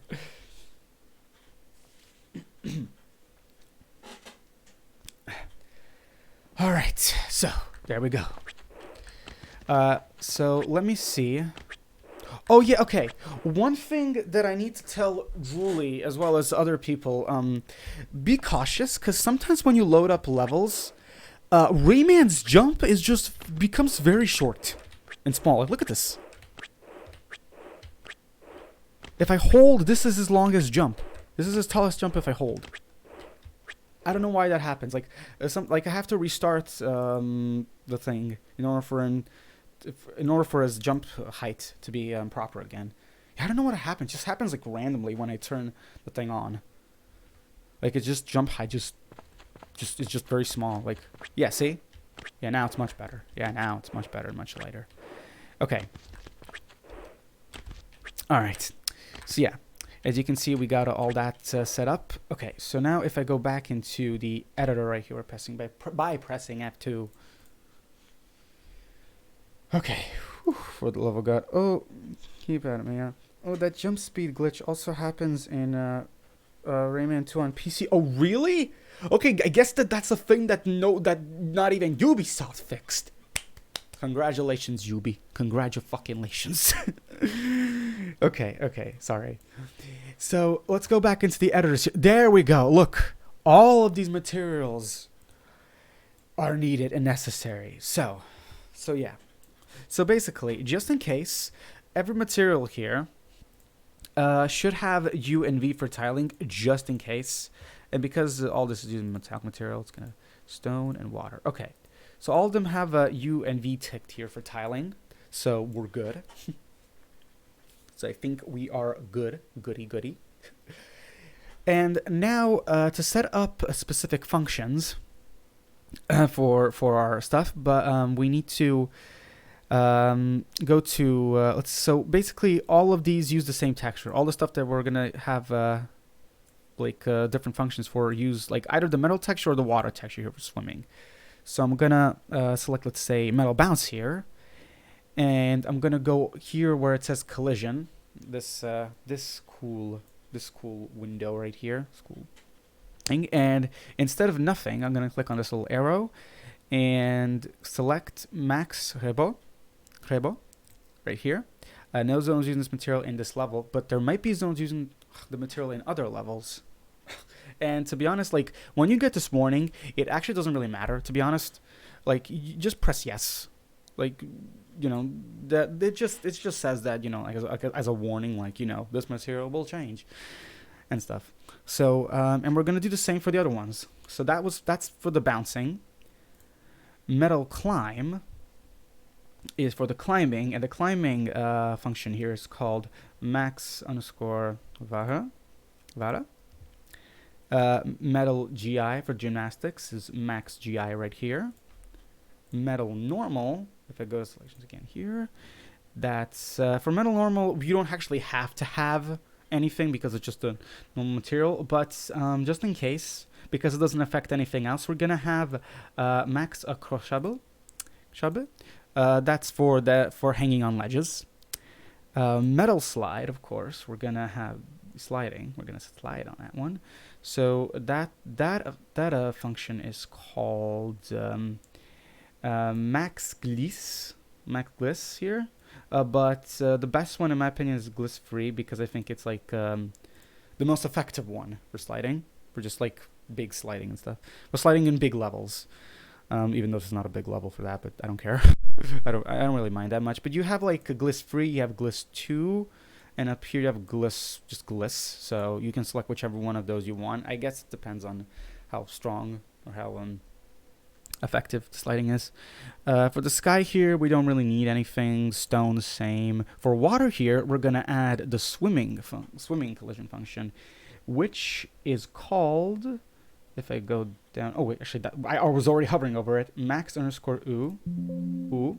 This change may raise an incoherence in mixed zone types, and that is because there is actually a glitch that can occur if you don't set up the faces and the meshes properly, that when you jump in the water, you can just go up and swim everywhere around the level, so it might mess around with other collision functions. So yeah, just don't if you remember what I did when I was modeling the level, just make sure that you for swimming, for the water, that you have two planes, and that the faces for those planes, the normals, are facing each other in between, and that's how you actually make water that you can swim in and get out of. And now that we're done with that, we're gonna save again here, and we're gonna just press no on this. And because we did that, let me go back here, and I think we have, yeah, game data 0.001. So when you make a big change, so when you make any like any change, any big change, like you get a new folder here that's basically like a backup of the save you just made. Not even Ubisoft fixed it. You seem surprised. Well, I mean, lol. But yeah, okay. So now that we did that, we have all our functions set. But before we actually go and test the level, test that, right? Now we're gonna set up a little thing in terms of lighting. We're gonna set up the lighting a little bit here because as you can see, Rayman is a bit dark while everything else is well, insanely bright. To actually have lighting, what we're gonna do is go to this little sun and moon icon right here called light, with a little tick, with a little icon right here. All right, we have the light, and now we have all of these objects right here. The main object you're gonna have to put first is ambient. Ambient lighting is the main type of lighting that affects basically every other type of light. Now, if you just wanna like have Rayman visible here without having any fancy lights or anything, you can just go here on the left and you can see actor right here and just click on. So yeah, just click on the on button there, and so Rayman would actually be completely visible.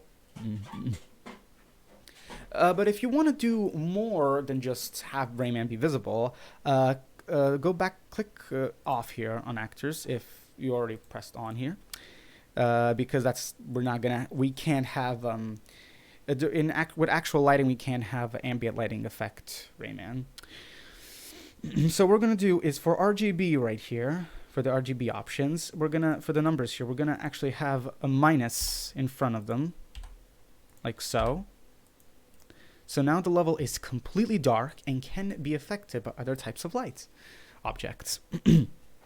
Also, just in case, before we actually add the lights, I also just want to show something related to sectors and zones, because let's say if you have more sectors, right, and some of them could cause collision issues, right?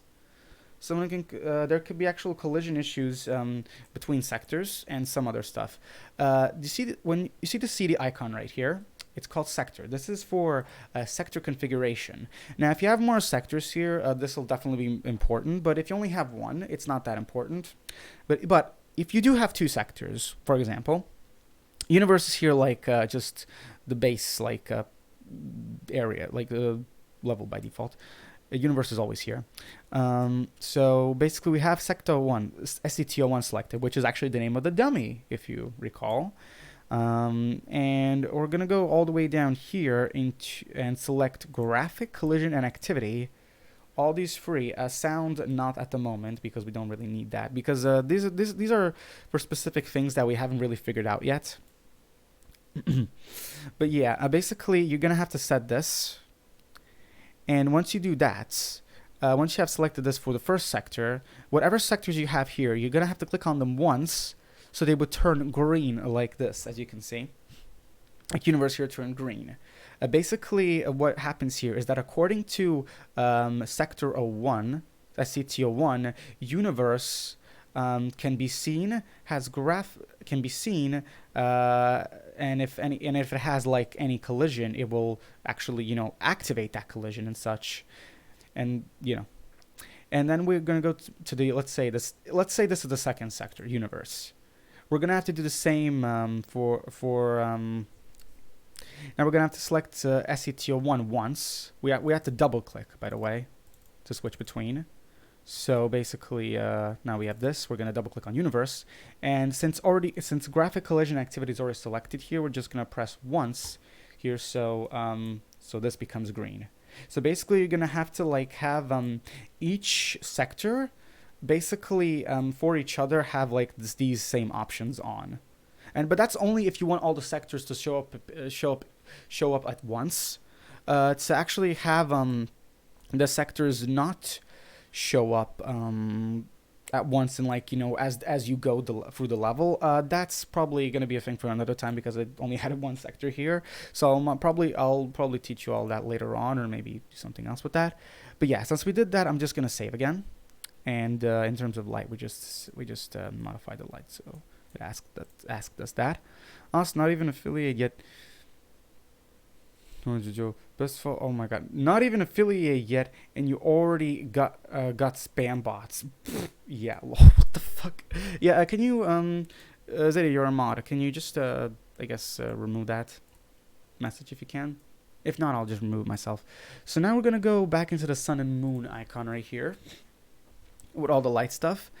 And we're going to have, as you can see on the bottom here, in the bottom left corner, you can see SCTO1 here.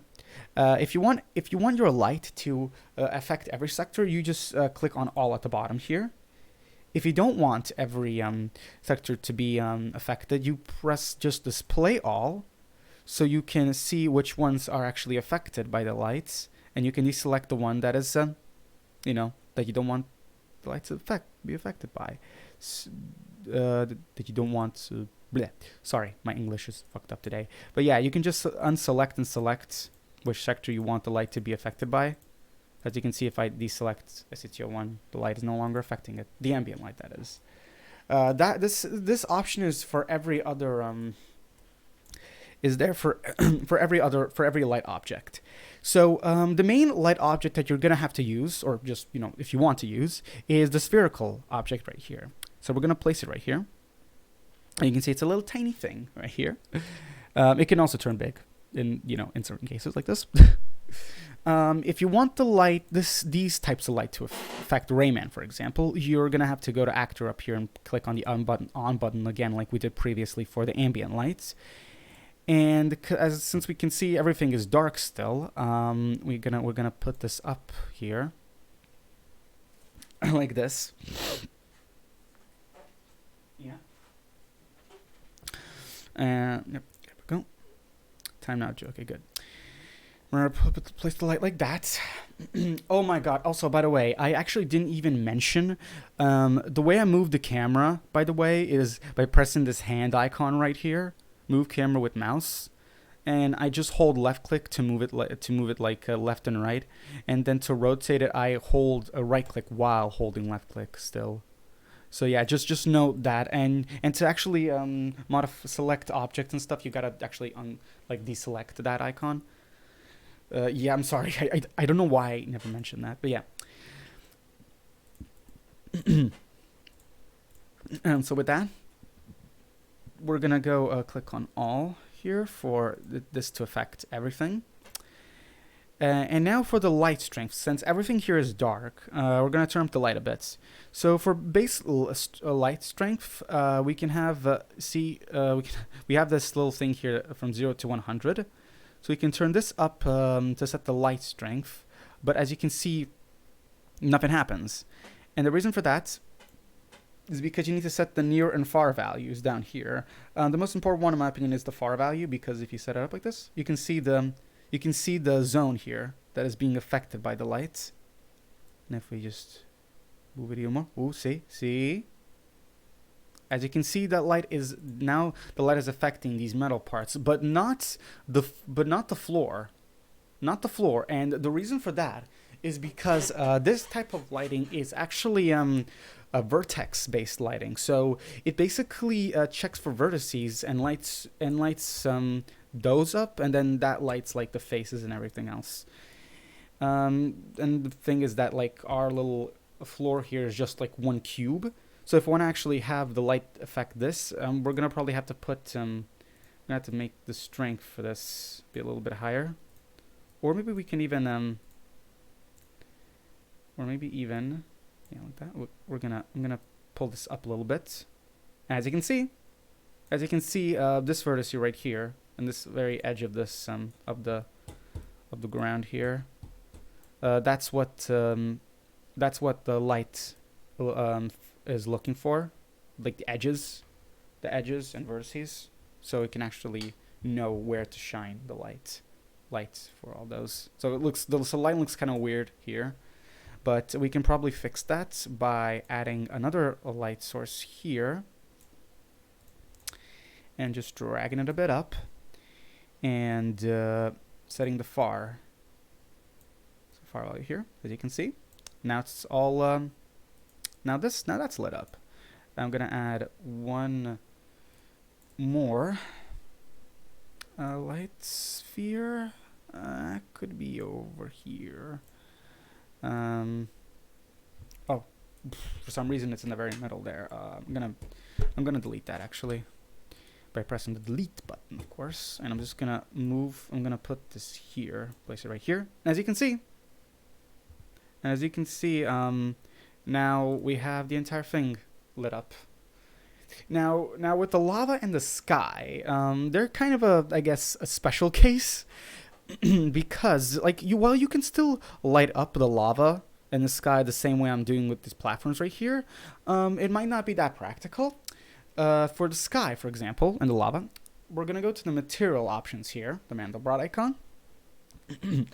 And for some you might not have another window here, another thing here under sound, but there actually is another thing here if I just drag it up here. Yeah, for some reason it doesn't show up for me by default. It's the visual properties of a material. So what we're gonna do for this is that we're gonna set up so we're gonna go to lava, for example, here, because the lava's not lit up, and we're gonna click on ambient right here, the ambient options. I don't know if you can see it with my mouse. Click on that, and we're gonna set this to probably the colors like red, green, and blue, and alpha. I actually kind of want it to be more red. So maybe if I set it up like this, it's gonna look more red. Yeah, as you can see, now the lava looks like actual lava. It's glowing. Looks like it's glowing. And we can do the same thing kind of for the sky. So if we select the sky material here, we can go back to ambience, and let's just set this to be like just completely bright or almost fully bright, like that. Yeah. But actually, I'm gonna make it a little bit darker because the lava looks really nice when it's But yeah. Either way, that's how you do that. That's how you do that. That's how you do that. And now let's actually save and actually go into the level for freaking once. Playing some of the bundle levels. I can't believe this is real. Well, yeah. Okay, so now we're gonna actually go into the level itself by pressing the Ed button right here. Press the Ed button right here, or we can just press F2 to load back into the level. But I'm gonna press the Ed button right here, and as you can see, the lights, all the lights here are affecting Rayman. Actually, I think I didn't set up the other lights to affect Rayman, so I think only one of the lights is affecting him. Yeah, but if I stand with these, boing. Boing. As you can see, I'm bouncing because I added the bouncing collision function to it. And I'm hanging on this. I'm gonna hang back on that. You can actually turn the camera as well. I just didn't. There we go.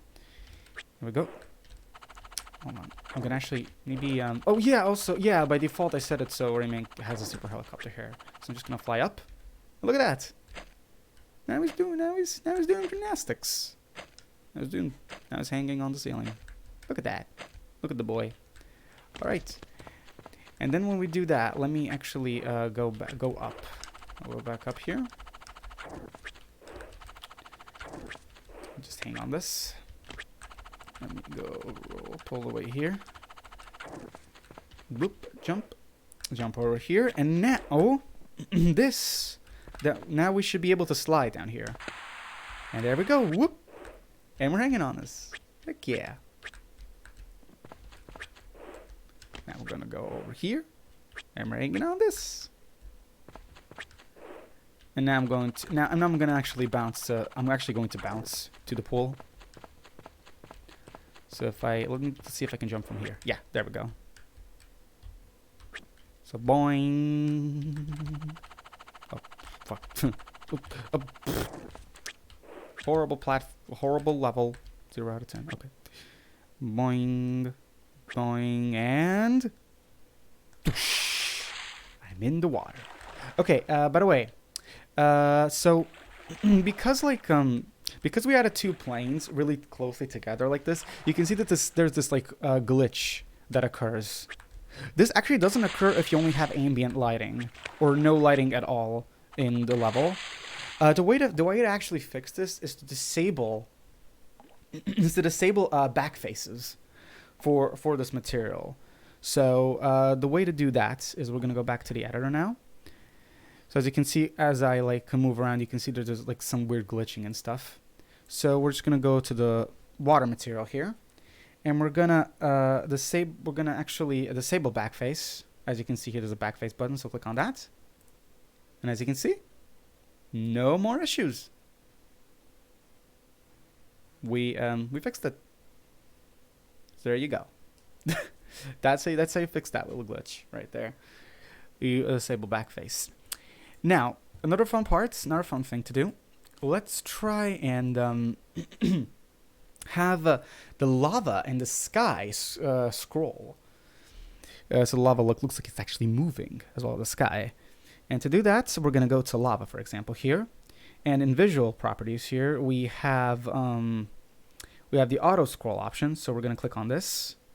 And by default, it's going to just have a value of 1 here for H. So if we play the level again, it's probably going to be moving. So let me go here. Oh, wait a minute. Yep, as you can see, it's moving. And we can you can also set that.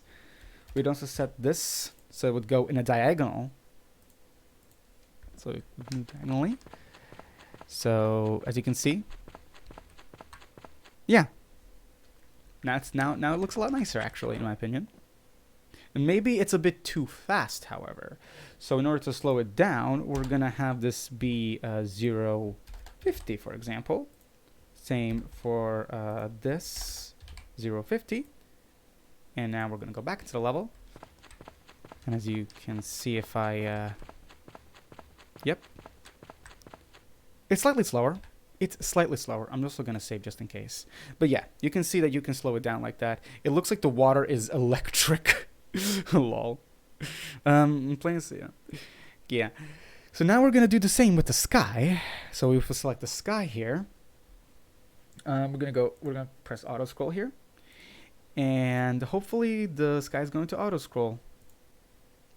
So we're gonna press that again, and oh god, oh geez, the sky is scrolling way too fast. So let's slow that down a bit. Let's slow that down to maybe 0.10. Yep. There it is. Perfectly scrolling sky. A bit too fast, kind of, but it's fine. So yeah. So that's how you do that. So let's actually go back into the water and see if that glitch appears again. It probably won't, but yeah. So whoop, and boosh. Yep, as you can see, the glitch no longer appears.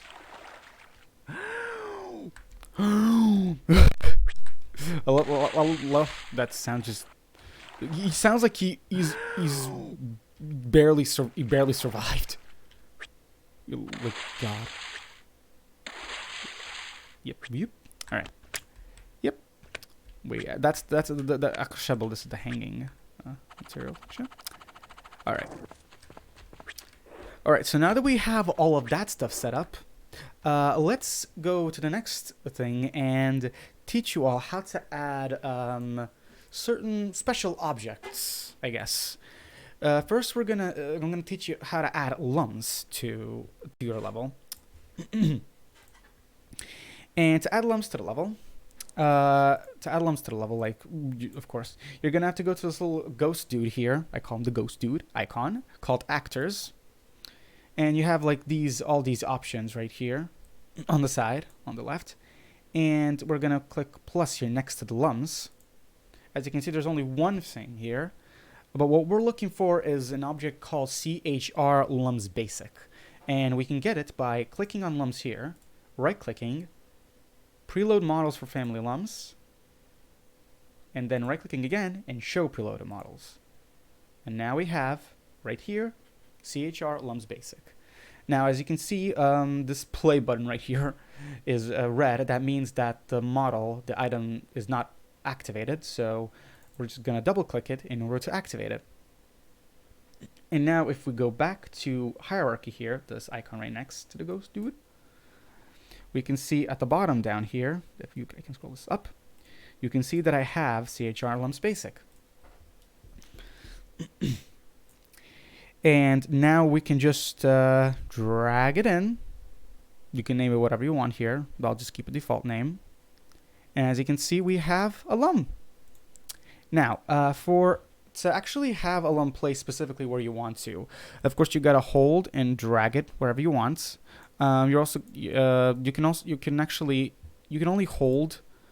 can only drag certain objects like left and right and up and down, not forward or backwards. So you gotta actually like use the camera and like rotate it like this, so you can move it to wherever you want, like that.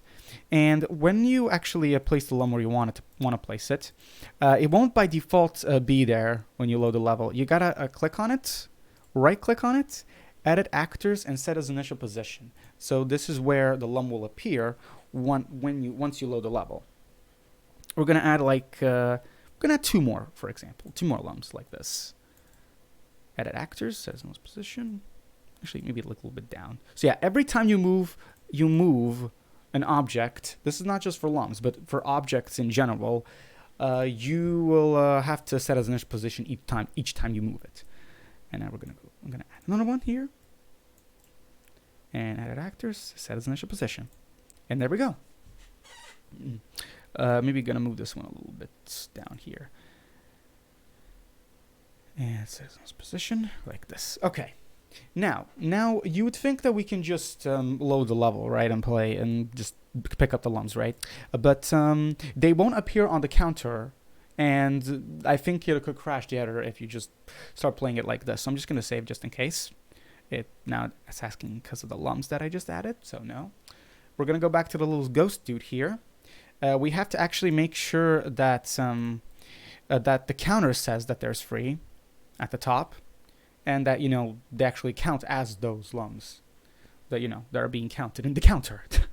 Well, so the way to do that is by, of course, going to CHR lums basic like we did last time. We double clicked on this, and now we have these things here, which are the actual models, actual items.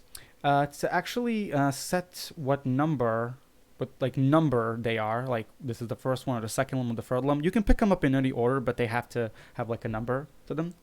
You have to go to variables here, the variable icon here. Click that button, and you can see there's a bunch of options that appear down here. You would have to press, so you can see this one, the numéro juin. This is for the number, for what number the lum is. So let's set this to be 1 for both of these, init and without the init, just in case. Now we're gonna go to the second one here, and have it be a second lum. Again, you don't have to pick these up in order, of course, but they have to be like numbered like this. So that's how you do that. That's how you do that. So and then for them to actually appear in the counter, we need to scroll a bit down here and to this world right here, to this world icon. To the text here that says world. Click on the plus here, and level test area. This will be called whatever like their level is called. So level whatever, level worlds like the other level that I made, you know. So depends on what your level is named. But yeah, world and level, your level name. Click on the plus there, and then click on the world here. You're gonna have to have variables selected here, but if you already selected the lums here, then you know you'll have them on by default.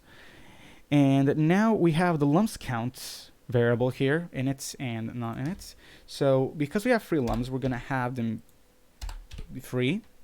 So now we have free lums specifically. I just want to check the chat for a second. And we're going to save just in case. And now we're going to press the Ed button to start and see how it works. Oh my gosh, as you can see, I already picked one lum up. So now we're going to pick the other one, 2, and woohoo! We've picked up the third lum. So yeah, that's how you add basic lums into the level.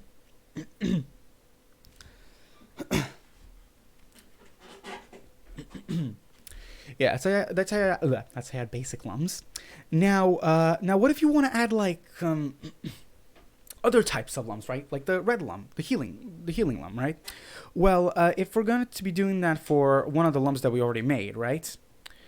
We're gonna have to make sure that instead of 3 lums, now it says 2, because we only have 2 normal lums that we can actually, pick up in a counter and have them be accounted for. So lums count 2. And now we're gonna go back to the lums here and select our lums right here. So let's see which one. So yeah, we have 2, 1 and 2.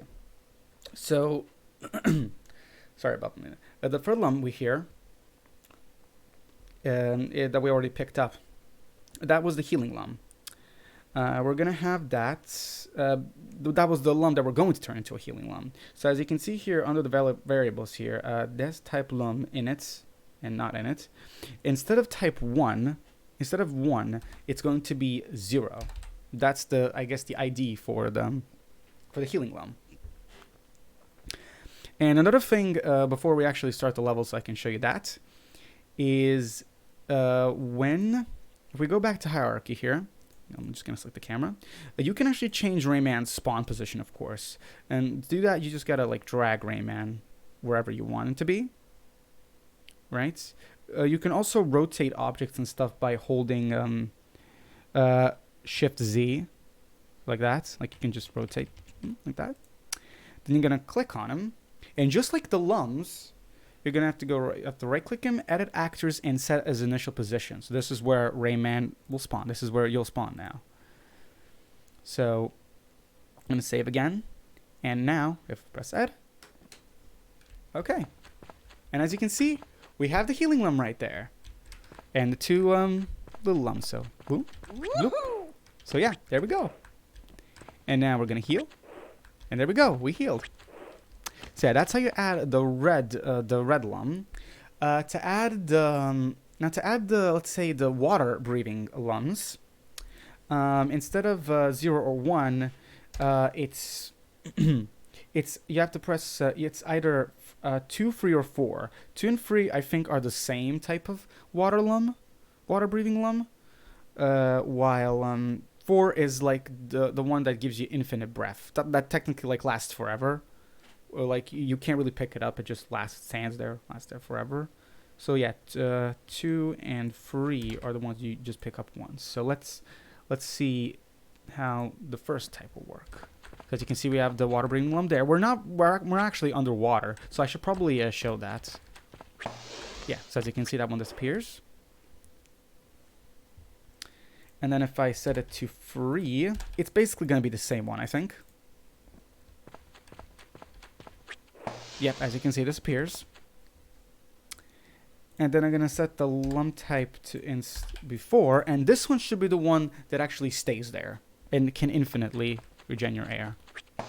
Yeah, as you can see, it stays there. And it gives me an infinite amount of air. So, what we're going to do now is that we're going to go to the ocean right here. And add a water breathing lum. So we're going to place it down here. Right? I think it's on the, I think it's on the what? The water. It's on the water. So let me just, okay, let me just move down here. Okay, there we go. So yeah, let me just do that. Let me put it here. Right click, edit actors, set as in this position, so we know it's there. We do that, and we go back to actors, over here, the little ghost icon. And as we can see, the lum type is 1. So we're going to set that to 2, for example. Yeah, there we go. And now we're going to just save in case, just in case. Yeah, no. And we play again. We're going to play it again. Now we're going to go inside the water and check if the lum works. Yep. Get in, Ramen. Yes, as you can see now we're losing air, but we're gonna pick up the lum. There we go. We got more air back. So yeah, so that's so those are the basics on how to add lums to a level. Those are the bare minimum basics on how to add lums to a level. I hope you guys understood that, and if you didn't, then yeah. Dumb question: in this state, is it possible to add animated textures to levels? Animated textures? I actually am not too sure. I think that needs to be an actor. I think that needs to be like a specific object. Also, by the way, 666 views. Holy fucking shit. Holy shit. 666 views. The demon's coming for us. Okay. No. So, yeah. So that's how you do that. So that's how you add lumps. Now I'm going to teach you all how to add cages. Now for cages, it's kind of the similar process, I guess, in a way. So let's add some nice little cages, shall we? So yeah. So we're going to go back into actors right here. I haven't actually tested out cages that much, so maybe I can make some mistakes here. But instead of, so now we don't have like any actual option here for cages, right? So what you're gonna have to do is I'm gonna click on projectiles here. You don't have to click plus here, just right click and preload models for family. There we go. We're gonna go up here where these options are with file, edit, editors, and tools. Press on tools, load, preload all models. This will preload everything from the editor. Like this it's not activated yet, but it'll preload everything. Prune actually here, oh god, I gotta show this as well. I'm gonna show that later on. This is actually the plum. This is actually the plum. Some of this stuff is actually meant for Raving Rabbids DS. We haven't removed it yet, so oof. But Pirates Beta here are the pirates. So we're gonna actually test those out later as well, as you can see. Now for the cage, if I remember, I think I need to find that cage somewhere around here. Yeah, there we go, cage. And there's the cage. So we have a bunch of cages here. We have a bunch of cages. I actually don't know which one is the one that should work. I think it's our ARG cage lums. So yeah, I'm just gonna save it just in case, and I'm going to turn the argument to this one here, the ARG cage lums. So now we have that turned on. We have the cage down here. So we're gonna place it in the level, and okay. Now, you might get these errors sometimes when placing certain objects. And just when you get these, you can see like, you have to like list the references and not loaded always. Lists of always to be loaded. Just to make sure to click on all here. It doesn't matter what it is here. Just click on all and update. And there we go. Yeah, those I think don't matter too much. So let's see. So we're gonna place this somewhere. Let's just place this like right here, edit actors, and set as an initial position.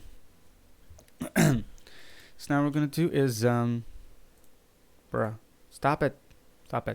Sometimes it's like that. Okay, so we're gonna have so we're in the variables here for it already. So with the denominator cage in it, it's gonna be 1 and 1. The type of cage is gonna be, I guess, it's gonna be 1 as well. I'm just gonna set that just in case. All right. But yeah, and then and I think for setting the cage, I think for the number of cages, that's, hold on a second. I think that's in world. Yeah, like right here, plus world, and in level test area 2 and world, and we have the cages count right here, which is 1. Oh, and another thing, power accumulation here. This is for being able to charge up your shots. So make both of these true if you want to have Rayman have like a charged shot in the level, and crap in here for the grappling, for the purple lum abilities, which I should actually show you how to add afterwards. So we're gonna save this just in case. No. Hope it doesn't screw it up. Nope. Okay. Let's see if I can actually load the level. Hopefully I can. No. No, no, no. Oh. Nope. Okay, I guess not. Okay, so in terms of cages, I think I don't know how to add them. I think I'm going to have to ask Julie about that. So, oof. And the editor crashed. Perfect. Jeez fucking Christ. At least, yeah, I shouldn't have messed with the cages. I actually haven't tested the cages too much. So, oof. Yeah, it crashed. Yep, when something doesn't work too well, it just fucking dies. Okay, it's fine. It's fine though. It's completely fine. I'm just gonna so now this is where actually the backups come in. If something like this breaks for you, you have like the game data's here. Set it to like maybe the second to last game data here, and like worlds, yeah, graphics and levels, banks, cage. Yeah, you have the cage and everything here. Instead of that, I'm gonna actually go to game data 010, and this one should, yeah, this one just has the levels. So basically, I'll just move this. So I'm gonna actually enter this. I'm gonna copy these, and I'm gonna go back to the editor, game data, world, and levels, where I had the level. Where's my test area 2? Enter that, and I'm just gonna paste these, replace the files, and yeah, there we go. There we go. And now I think like the if I go to 0 here, world, yeah, it's okay. Let me check something. Graphics, objects. Yeah, let me do something for a second. So if I go to game data, world, graphics, objects. Yeah, okay. I don't think that really matters. Okay. Let me just go back here and turn it on again. Hopefully it's going to work this time.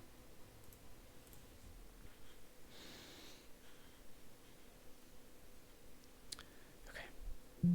Oh, we don't have always lums, but that's completely fine.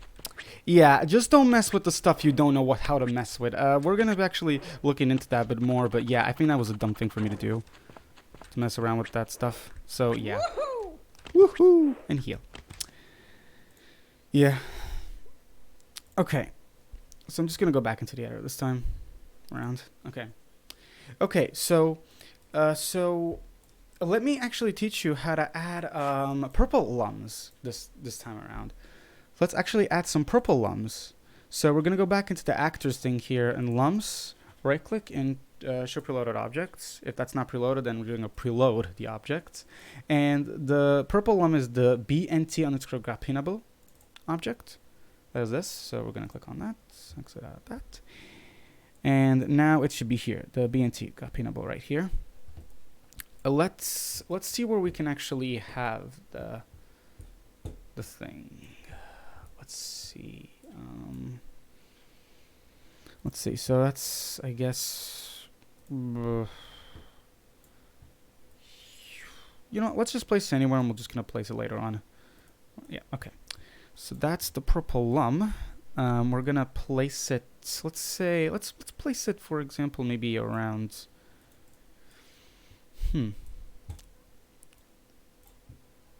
Somewhere where we can easily grab it. That is. Oh wait, I got an idea. How about I put it up here? Okay, yeah. I put it up here. I'm gonna put it up here. Okay, there we go. Okay, and I'm gonna right click and edit actors and set as initial position, so it's actually there. And now another thing, another thing is that for Rayman to actually grab onto these, you actually have to go to, like I said before, you have to go to Worlds, Level, Test Area 2, and World right here. I click on the variables, and these have to be true. Power grappling. These two have to be set to true in order for him to actually grapple onto this. Grapple onto the purple lums. So we're gonna save this just in case. No. Okay. And we're going to load it up. And now because I already have a super helicopter on, I can just fly up here. And there it is. There's the purple lum right there. So I'm going to just get this, touch, and boom! Look at that. We're swinging around. Whee! Whee! Boop. Boop. Glong. There we go. And we got that. So that's how you add the purple swinging lums. And now for the last, I think we're almost done for the things I can teach you all. I think the next thing that I will show you how to add are pirates. At least one type of pirate that I know that I can easily get working, and that you can all easily get working too. So we're gonna go back into actors here, and we're going to click on projectiles, right click and preload models. Up here with where the file and editors are, click on tools, load and preload all models, and we're gonna scroll all the way down here. And we're gonna find pirate spear, which means pirate minion. And for the basic pirates, the basic pirate is ARG simple spear. Spear. And as you can see now, it's been added here, down here in our object selection. So we're gonna add the pirates around here, somewhere around here, probably. Oh, right, and I forgot. Sometimes when you add the pirates, there's a chance that the editor may crash. Just like it did now. God fucking damn it. Sometimes I just really, yeah. We still need to do a lot of stuff with this editor. We need to fix up a lot of stuff. I don't care. I don't care. It's gonna give me that error, but I don't care. Okay, let's try doing that again. Sorry about that. Is the purple lum there? Oh, we didn't even save when the purple lum. Oh, fuck. Yeah. Yeah. I guess it's fine. Doesn't matter. You all know probably how to have purple lums now. So now we're going to go back into actors, projectiles, preload, show preloaded, tools, load, and preload all models. Scroll down until we find spear. Turn that on. Double click on ARG, simple spear, argument, maybe. Go back to hierarchy. Drag in our simple spear here. Okay. And now it's gonna pop up with this, with the same thing that happened with the cages, but this time it's not gonna go bad, I assure you. So update the always file. So we're just gonna click all here and update. Okay, don't worry about this. It doesn't matter. Yeah. And all for this, for the explosion. Update that. And if it's all working fine, there we go. We have our pirate right there. Look at him. I'm gonna zoom in a little bit here. I'm gonna rotate him. Yep. There we go. I'm gonna save this just in case. Wait. Do you want to parse the AI before saving? Yeah, sure. No. Okay. There we go. Okay. So now we added that one pirate. We're gonna add actually two more, just because it would be funny. So we're gonna rotate with Shift Z. Oh yeah. You also have to edit actors and set its initial position, of course. And this, we're gonna add another pirate here, and we're gonna right-click him and actors and set its initial position. All right. Now that we did that, we can play the level. Let's go. All right. So the pirates are supposed to be over there. So let's go to them. Now, they're not going to appear right away, by the way. They're not going to appear right away, by the way. All right. So once we pass this line, they're going to appear. Where are you guys? Come here. Oh, there he is. There's one of them. Okay, we got a strafe. And shoot him up. We can also hold our shot, of course. Yoop. Yoop. Yoop. Come on. And he's dead. And by default, he gives us a red lung. Also, did I hear just another pirate? Oh wait, is that pirate behind? I think I just... Oh, shit. Fuck. There he is. There he is. Just spawns out of nowhere. Come on. And boom. He's dead. Alright. The third one? I think the third one... There he is. There he is. There's the third one. Come on, buddy. Yeah. I'm just gonna wait. Shoot. Done. And he's dead. Alright. And that is how you add the pirates and defeat them, I guess. That's only for the basic pirates. Maybe later on we can see. Maybe later on, like, I'll show how to add the other ones, but they're a bit more complex. These are like the simplest ones to add. So, yeah. But yeah, so... Hopefully, you could also show how to change Rayman's health, I think. Oh yeah, I can do that too. Let me actually do that, by the way. So, as you can, if I go... Thank you, editor, for being shit. God damn it. Yep, beware of these crashes. Be fucking aware of these crashes. Jesus, fuck, it's kind of unstable. Still. Yeah, beware of the crashes. Whew. Okay, we're good. Okay. Let's go back into the damn thing. Okay, we're good? We're good. Okay. Whew. Well, that could have turned out worse. That could have turned out worse, you know. So yeah. So let me show you all how to actually modify Rayman's health for the end of the stream. And that would be if you go back to actors here. Click on, we have the Rayman actor here, and click plus here, Wild T Rayman model, and click on Rayman right here. Click on the variables icon, of course. And as the variables hopefully load up, because sometimes it takes a while. And there we go. The variables are loaded. So, what you need to do, I think you don't even need to have variables. I just did them just in case. Here you have like these mini structures, and it says changes health. You have to go to standard. Click on standard right here, and go all the way down here. You can see 30 is his default max health. And the reason why it was always at half health during this entire stream is because it was set to 15. So we're going to set that to 30. And now if we go back into the game, he's going to have full health. Yeah, so now he has full health. So now if we go back into the editor,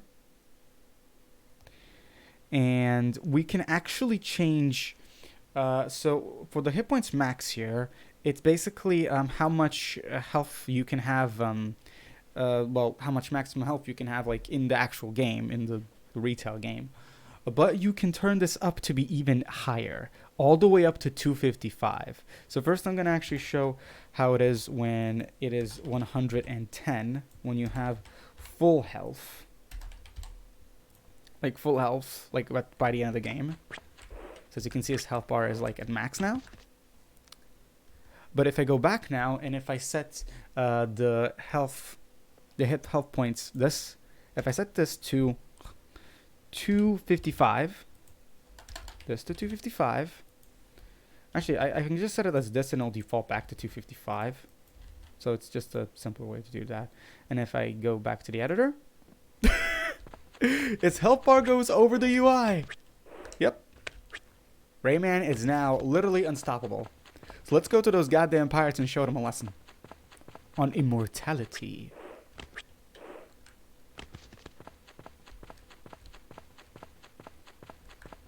Oh, wait, what? Oh my god, did it actually... Oh my god, wait. Do the pirates not appear anymore? Oh, that's fucking bullshit. What happened with the pirates? Okay, yeah, it's still fucked up. Okay, there they are. There's one of them. Okay, Let me just right-click, edit actors, and set in finish position. Okay. Okay, let me test out now. I'm just gonna have like him hit me for as long as he possibly can. Like, I want to see if he can actually kill me, which he probably cannot, but you know. All right, let's hope he actually spawns in. There he is. Oh shit! Oh god, they all spawned. Oh fuck! Oh god, they all spawned. Oh yeah, there's actually a render distancing with them. Oh fuck. Okay, okay, okay. Let's see. I get hit once. Come on, buddies. Let me spawn them all in, then, in that case, if I can. I don't know why some of them aren't spawning. But I guess that's fine.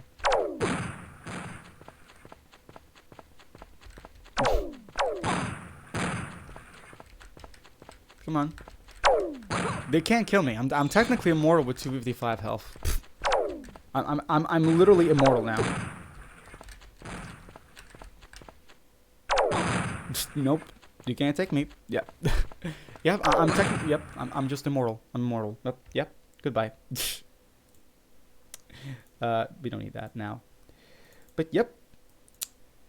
So that is that. I think you forgot. Yeah, you probably can, but it'll be real long. What do you mean?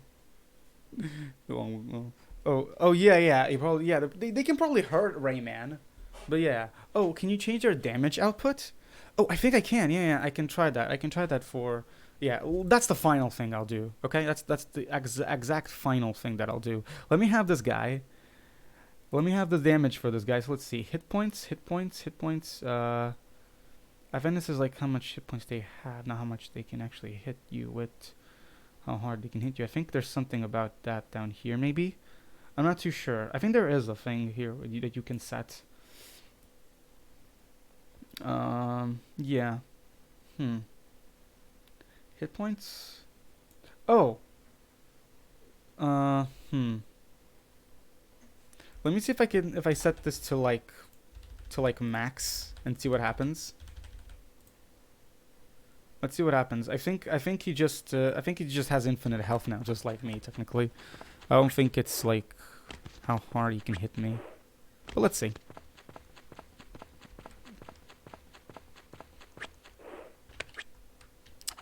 Let's see, buddy. How hard are you going to hit me now? Come on, buddy. Hit me. Yeah, okay. Yeah, it doesn't do different damage. I think it's just harder to kill him now. Yeah, I don't know what here is actually. Oh, you can see 6 is it just gets reset to 6. Let's see. Oh, wait. Too far limits? No. Transparency zone. I'm gonna set that to 100, just in case. Same this for 100. And I guess I don't know if that's gonna do anything good. Let's see. Yeah, I'm not too sure what actually does. Maybe it's something else. Maybe it's in not sector info, collision set, 3D data. Is it in brain? No, I'm guessing not. Yeah. So I'm not too sure what here actually what's like the maybe it's something else related to here, but I'm not too sure. So yeah, looks like it doesn't have a brain. Lol. Okay, yeah, but yeah, okay. Let me just go here.